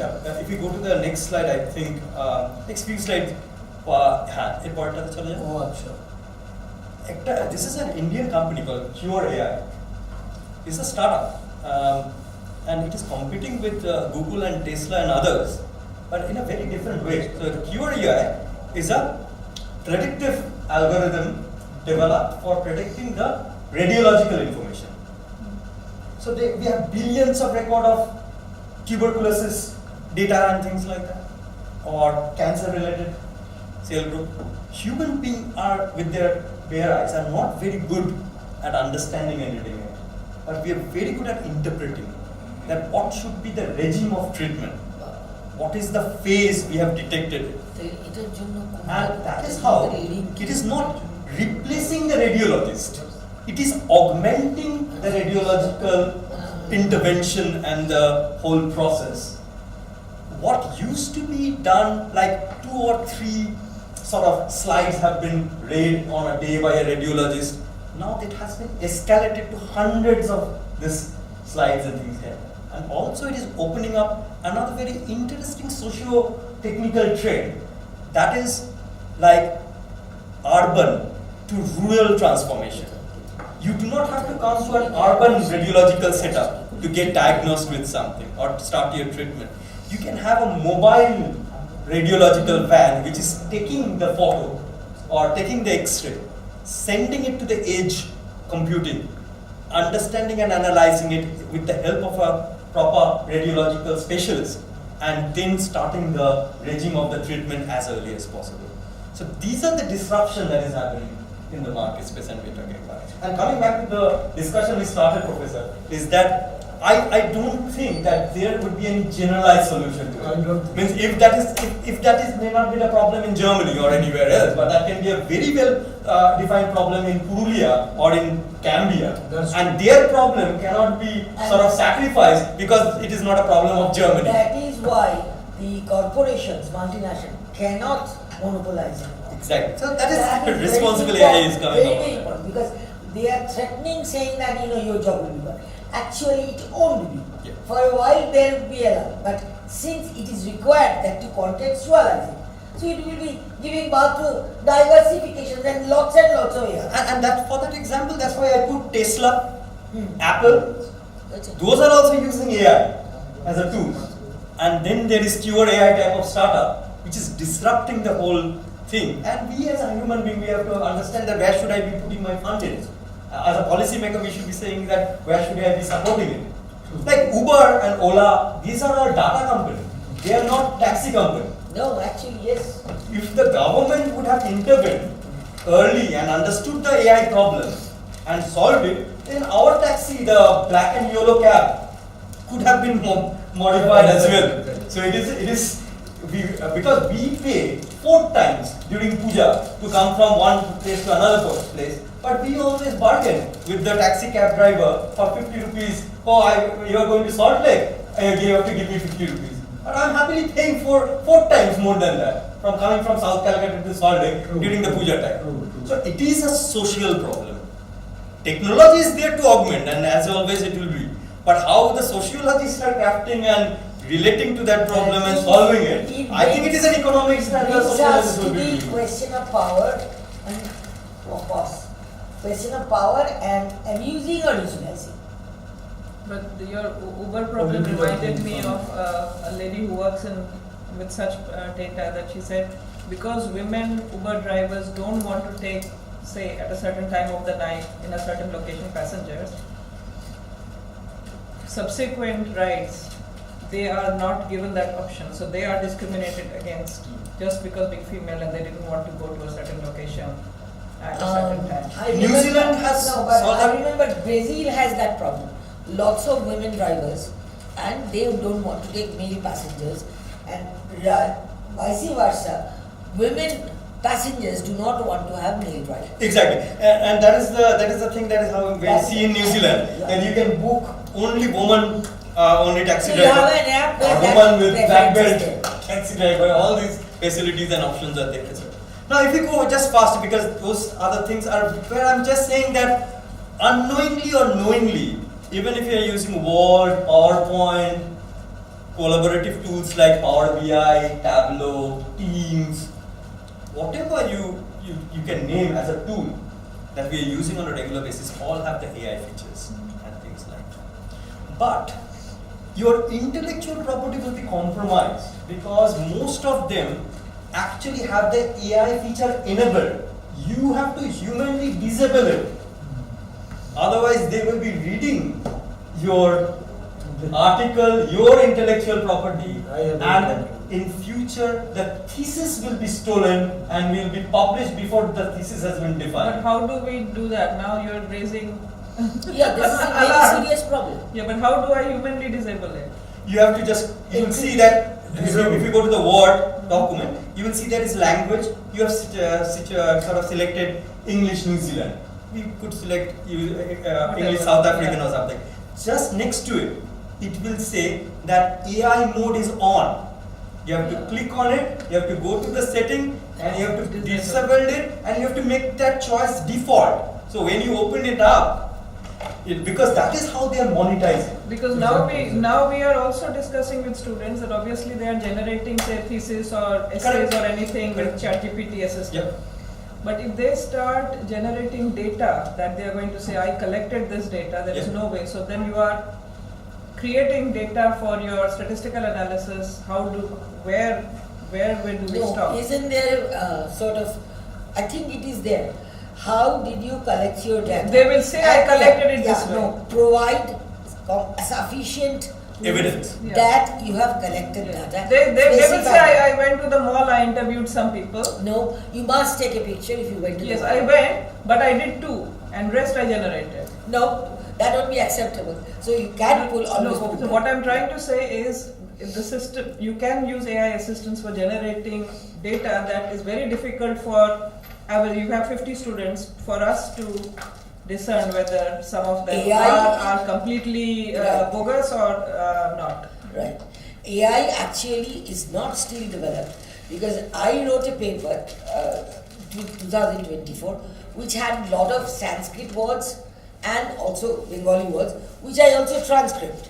But when I put it to the AI that make it Chicago manual, the references, Yeah.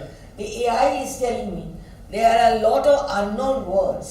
বলে দু চারটে সংস্কৃত শব্দ দিয়ে দিয়েছে and even if you transcribed it I cannot do it so until unless you give me something else I won't be able to put it in the But Chicago what manual. is your opinion about, say, overleaf? We do that all the time.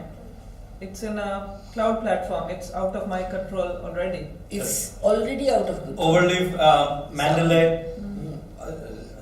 So these are But we do that something. all the then, time. then what will happen if you put that thesis of the writing into Turnitin? It will detect, even though it is your work, 76%, yeah. because that Huh. AI mode was on. And interestingly, one other paper was put in the Turnitin, which was published in India. The editor got nervous that my article is saying that this is 72%. Then I said, send me it. Then I saw that whatever references I gave, I had 10 or 12 references from my own writings. He collected that. Yep. That is not in that. So you have copied from Bula Bhadra, this author. So I started laughing. Hey, এটা হয়েছে অসম্ভব। No, and that is for self-plagiarism. I can appreciate that. Self-plagiarism. No, self-plagiarism. There would be, you see, the first round of Google translation. What a laughable. And that is true. But now it is not. Now it's But that's what I was 95%. telling you. What are the consequences of learning those languages? I would get back to your sort of. What I would think that yes, there would be some kind of data manipulation, AI generating. But you know, at the end of it, there will be some biases involved in it. Because the AI is basing the generation of data on a set which has its own bias.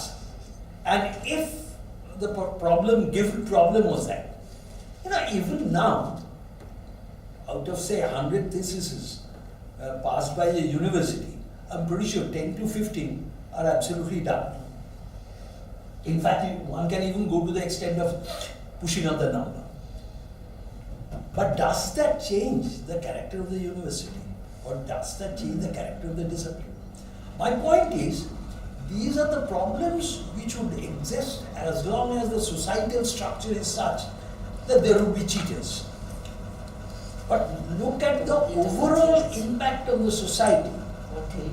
When people get to know that I would be using AI to prepare a template for my answer, knowing very well that I would be judged later on the kind of qualitative creativity that I have been able to input. I think that is the goal. Now, if we accept that, then the entire focus should be on making sure that the developments go that way, rather than focusing on what the immediate cheating problem or fraudulent activity can be. In fact, yesterday I was talking to somebody from Washington University who is a close friend. He's important. This relates to what I have been doing for the past 2 years, kind of being an academic administrator. So, he's a biochemist, teaches biochemistry. So he said that there is this question. Then they immediately went into and asked a syllabus of biochemistry to be set up. And it was produced. A very modern syllabus, which you could not distinguish from any other standard syllabus, quite approvable. Then they asked, why don't you produce a lecture set of PowerPoints? Yeah, he did that. Now the question is, with this kind of system, how does the pedagogy evolve in a futuristic? Because the students can do that. But yeah, what I feel, the challenge is, now if there are 50 students in the class, all of them are doing that, with the AI having a personality bias, where I get into Google for a search, they give me some of the cookies and other things which is biased to my personality. And if Chandni does the same question, she'll get a different set. So similarly, there will be a different set. And that is where discussion will lead to a greater creativity. This is my personal feeling. And that is where the future pedagogy has to take us. Rather than sticking to a formulated syllabus by 5 wise men, which we are doing right now. The greater challenge is in the administration. You see, now our administration, even in this university, is very happy collecting data. All sorts of data. No. The problem is, they are not doing any analytics with that data because it's becoming too impossible. When AI jumps in and the analytics are provided, what happens to those who are ordering for this data?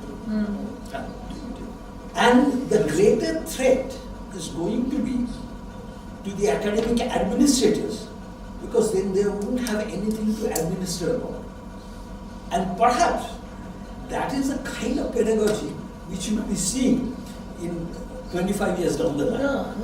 Let me just little bit এটা comment. আমার মনে হচ্ছে না আমি 1 minute একটা বলতে চাই north American আমি ইউরোপ জানি না নর্থ আমেরিকান ইউনিভার্সিটিতে if you have a 4-year BA degree that is honors and if you have a master's degree with thesis you are given more credit because if you have written a thesis you had to think about the topic and so actually those who do theses they generally if you want to say from MA to PhD transfer they give actually the Amrita bolte pabe those who have done thesis because if you just do coursework you are actually what you are saying you are actually following others you don't show that much of imagination or imagination but if you do a thesis and you have shown that the topic is a new one or something very important that you are saying you get good credits and transfer to PhDs and other university PhDs. No, that is exactly what happens when you insist on creativity. The creativity is the core thing in the development. Calcutta University's logo says advancement of learning. Right. And you cannot get the advancement of learning without the creativity. The problem is getting grades. These days, a higher secondary student gets 499 out of 500. So, that particular student comes with it. That's because of rote learning. There is nothing innovative there. You just read and So that kind of academic program needs to be jumped. Right. And unfortunately, the people are afraid. This. People are afraid to jump that because you would have to have a paradigm shift your understanding of what is going to be the new pedagogy. Sorry, I think this can continue for a long time. What I'm saying is, but this is a good place to tell that if Professor Thakur can actually show us and Professor Burishuk Dashmukar, tell the administrators of SMU that why they have kept so many exams that in the whole year 2 months are actually devoted to exams. And that has to be the most stupid way of teaching. Although NAME 2020 has said that do not do this rote learning, etc. But we are doing it. So those who are in the head position, you can tell that actually, and I won't name the name, faculty or the student. The faculty being helpless told the students, look, this is not my rule. This is system inheritance rule. Exam is like, জঙ্গি আসিছে বড়গি আসিছে এরকম টাইপের ব্যাপার হয়ে যাচ্ছে। পুরো লক্ষ্য করে দেখুন, পুরো 2 মাস 12 থেকে 10 যে আমরা পড়াই না কিচ্ছু, ছাত্ররাও কিছু ভাবে না এবং সবাই মুখিয়ে থাকে ছুটিটার জন্য।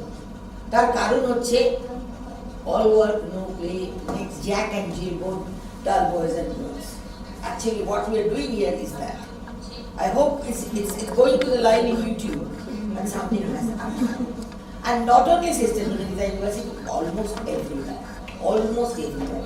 No thinking procedure, say that you do it, whatever you want to do. That's exactly what in North American university do. Your thesis topic, am I writing this thesis? Then I said, well, what do? I don't know. Finger was pointed to the library and the instructor told me that 8 o'clock the library opens and 12 midnight it closes. Find your topic there. I'll just point to the sort of AI concerns and risk and then to the ethical principles. Just to point out a few of the research design techniques. If you go to the next slide, this is where we want to... Ethical principles. Absolutely, you have to be understanding that it should follow the human rights framework and United Nations Sustainability Development Goals and stuff like that. So it is where you have to, if you go to the next one, that is the ethical principles consolidated. Consent, privacy, collection and storage, access, children, cultural aspects, biases. All these if you start putting, nothing can be generalizable. Everything should be context specific. Actually, this generalization, bullet solution is... Generalization came from Europe, saying because they are better. At some point of time, they decided they are better. That fits very well with your topic of decolonization. Yes, that's what I'm saying. That somebody is inferior. So how do you decide that? They decided we are superior and we'll teach the stupid vegetative Asia and Africa. So that's exactly what I did. Now, you gave me that question. I didn't want to ask. You can say somebody is working on decolonization, how AI can help. I don't know, but I can do the research with you. Okay, sure. I have your email. How I'm doing it in terms of my topic of software engineering is that we created a tool with the funding of New Zealand Education Ministry, just completed it in November, where we are using the very much AI but context specific, which is never going to tell them the answer. It will never generate any essay for them. Good. But it will take their input, it will give the feedback based on the rubrics that has been fed by the professor to give them that what are we looking at? Are we looking at the grammatical error? Are we looking at the sentence construction? Are we looking at the novelty of the idea and thoughts like that? So it will be very much like an encouraging grandparent rather than a critical evaluator. That is what we're trying to create. That means an encouraging grandparent. Absolutely, it's very important. Always better than having a critical. Absolutely, because that model. But then you are also assuming that the encouraging grandparent is able to give you that encouragement in that field. So and that's where the rubrics are getting in. Yeah. The grandparent is also capable to give that. Correct. That is a big assumption. I have one more word play. Encouraging or indulgent? But encouraging I can understand, but an indulgent grandparent will write it is for you. not going to be in good communication with a critical evaluation. Indulging is in a vacuum. Yeah, it is. The whole word indulging is actually in a vacuum. Except from Calvin. I'm not very sure No, that it's from actually Christianity's position that they encourage only good people, strong people, wise people. Now the word came in there, indulgence. And this is something that I am working with, which Data is privacy. very much like the framework that we are creating. So it is basically the creation of We a will framework. judge. You actually will help me with the AI And we are creating the first batch of student Okay. who has a dual major in computer science and law. Okay. Because otherwise it will be structure. very- So the formal structure of it, law is also formal structure. It doesn't go beyond the formal LARB situation. Like say rape case. Rape case is divided into vicious and not so vicious. So all these things then comes up. But if you have a social science background, you're much more elastic, much more, I would say, amenable to. So if you are planning to open up a degree and things like that, I'm happy to be a I am available, but the students here are not available because the private universities in India charge so much that only a top 10% can afford that.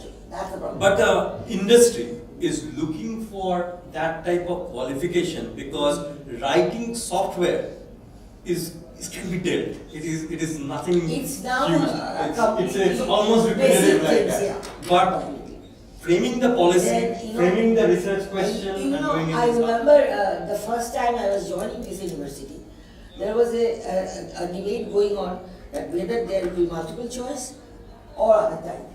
And point is, people wanted a multiple choice, less work.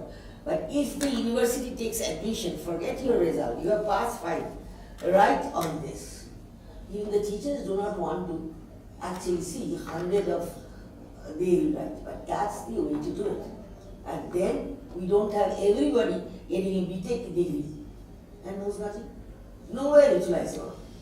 So it goes down to the what we want. And that's again you facing the power structure, the politics. Those who are sitting there. Here I would sort of again interject.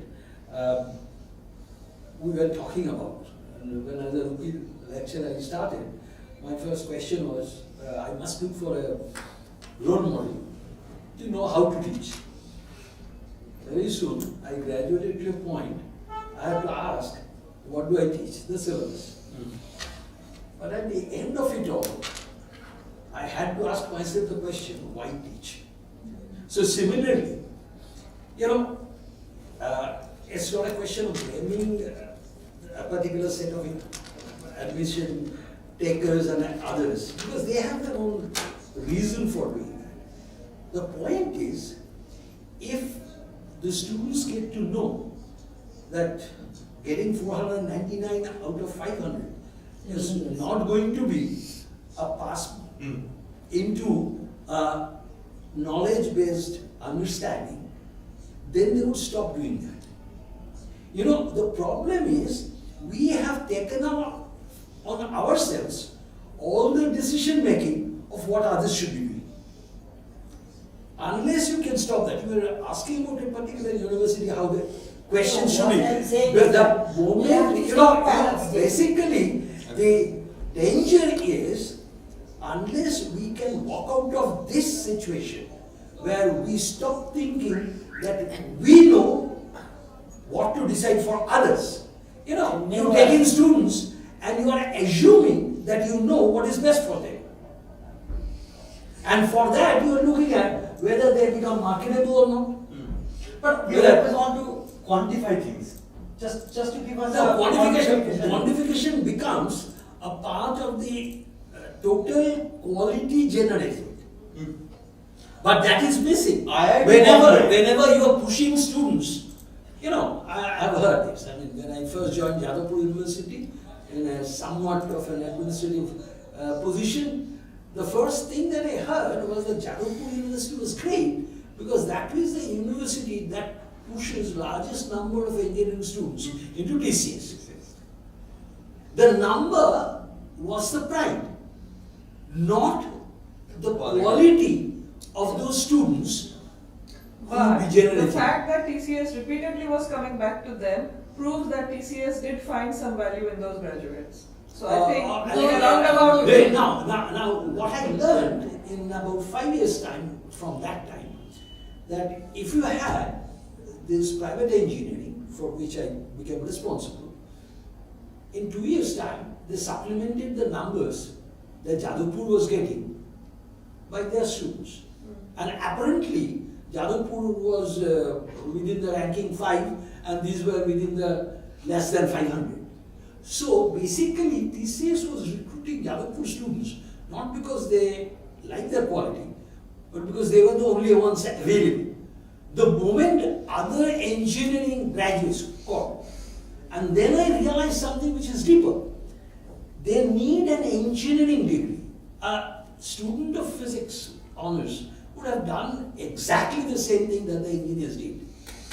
The problem of TCS and other companies like Infosys was that their value, their value for the projects to be drawn from the North America would go down if they mention that these were not done by engineers. So, it had nothing to do with the quality of education given to the engineers. It was just a few bodies.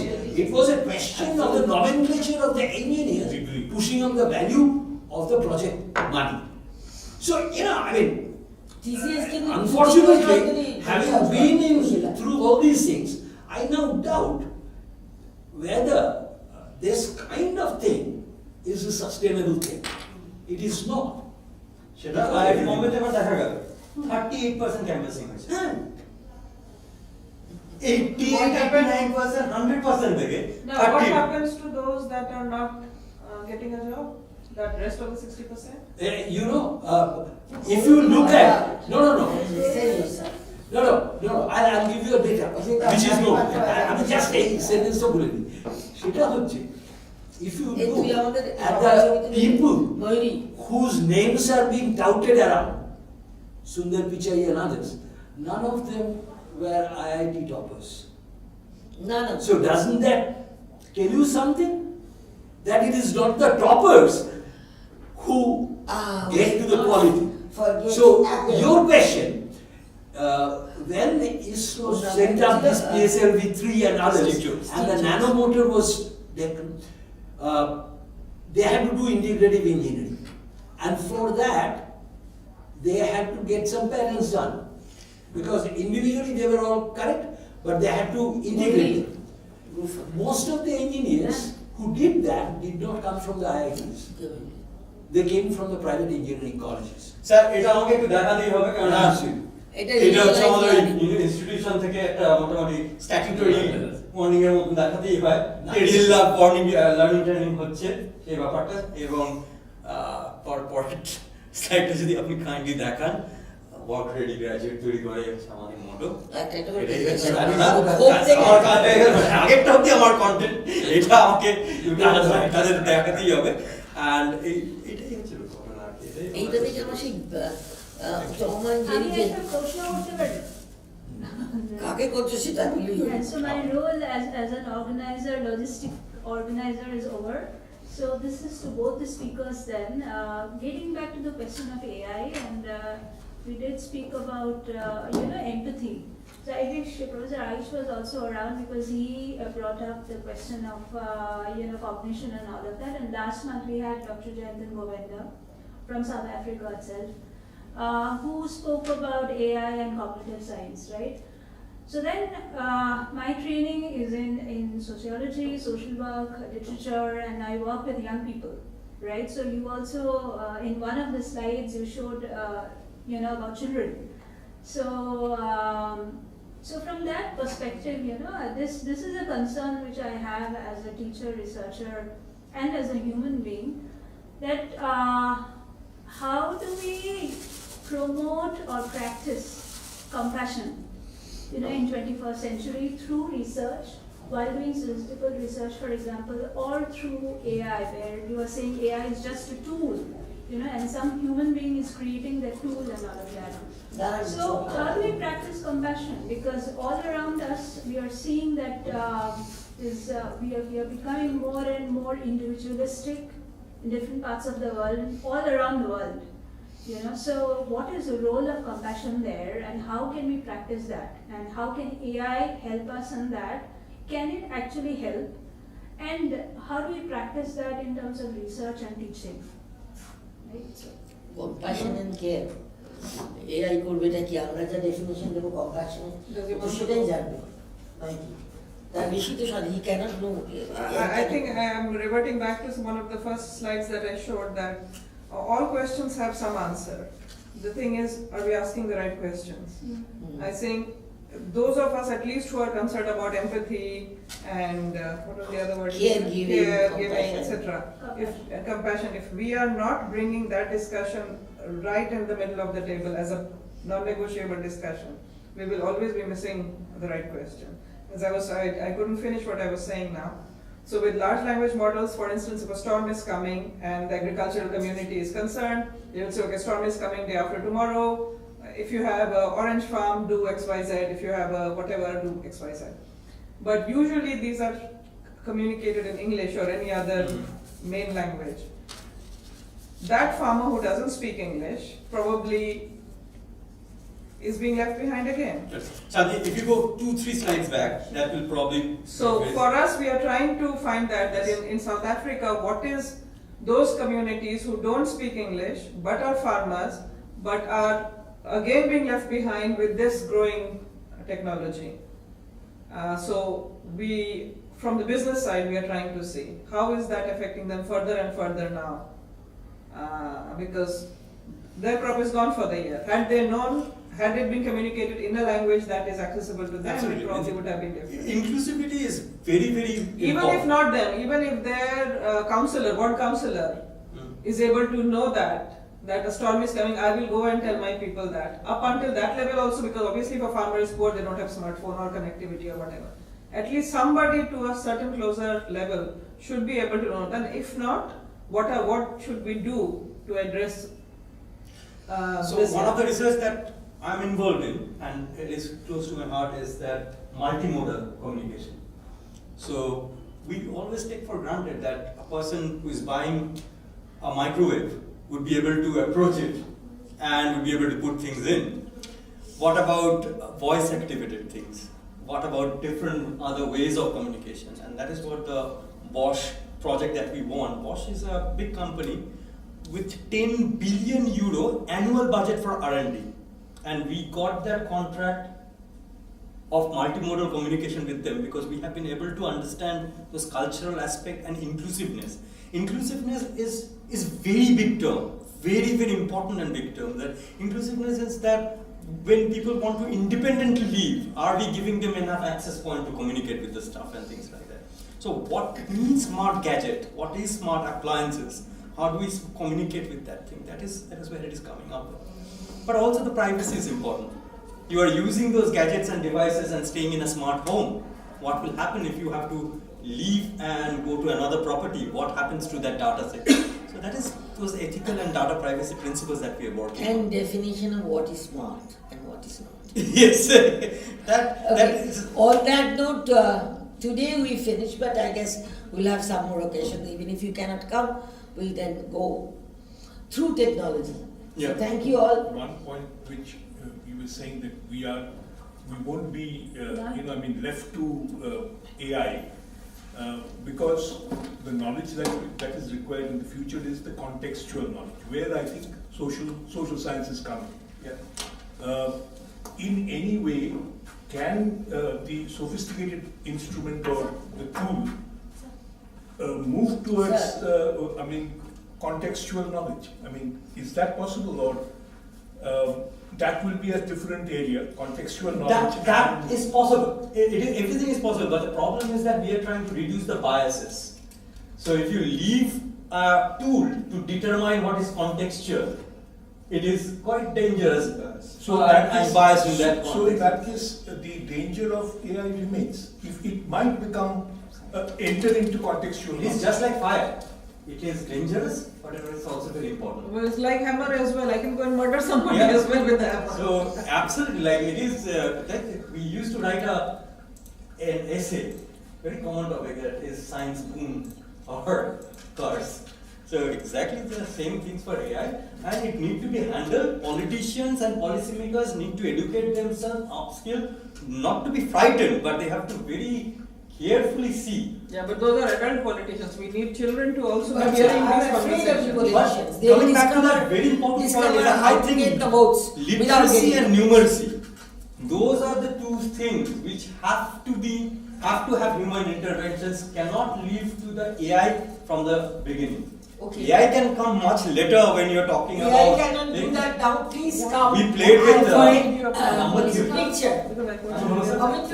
Please come for a picture which is not possible to get from AI. Chandni and Shonali. This is chair question. ঠিক আছে আরে আরে আরে আরে একটা photo They're তুলে দাও তো। segregating men and না, women. নেই না না এটা অটোমেটিক হয়ে এটা ক্লাসিফিকেশন আছে একদম হিউম্যান বিংস আমরা এখানে মেন ওমেন মানি না হিউম্যান বিংস মরি এমন করে তোল যে আমাদের 7 জনকে বোধহয় 10 জন দেখানো দরকার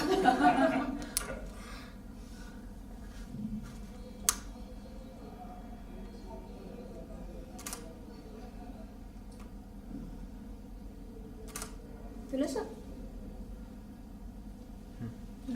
Thank you. আপনাদেরকে thank you for all the technical helps thank you Actually, ওরা তো প্রচুর প্রচুর মানে পুরো সেটআপ ওরা না থাকে এটা হতো না এটা কার সন্দেশ অমিত্রজিৎ না আমারটা বাঁধে ছিল আমি ক্লিনিক এটা স্যার আপনার Sure. সন্দেশ এইটা কি সিঙ্গার? আচ্ছা ডক্টর মাঝি এ ওদেরকে ডাকো, ওদেরকে ডাকো। সিঙ্গারা, লেপটপ, না ডক্টর মাঝি নিয়ে যেতে হবে। এইটা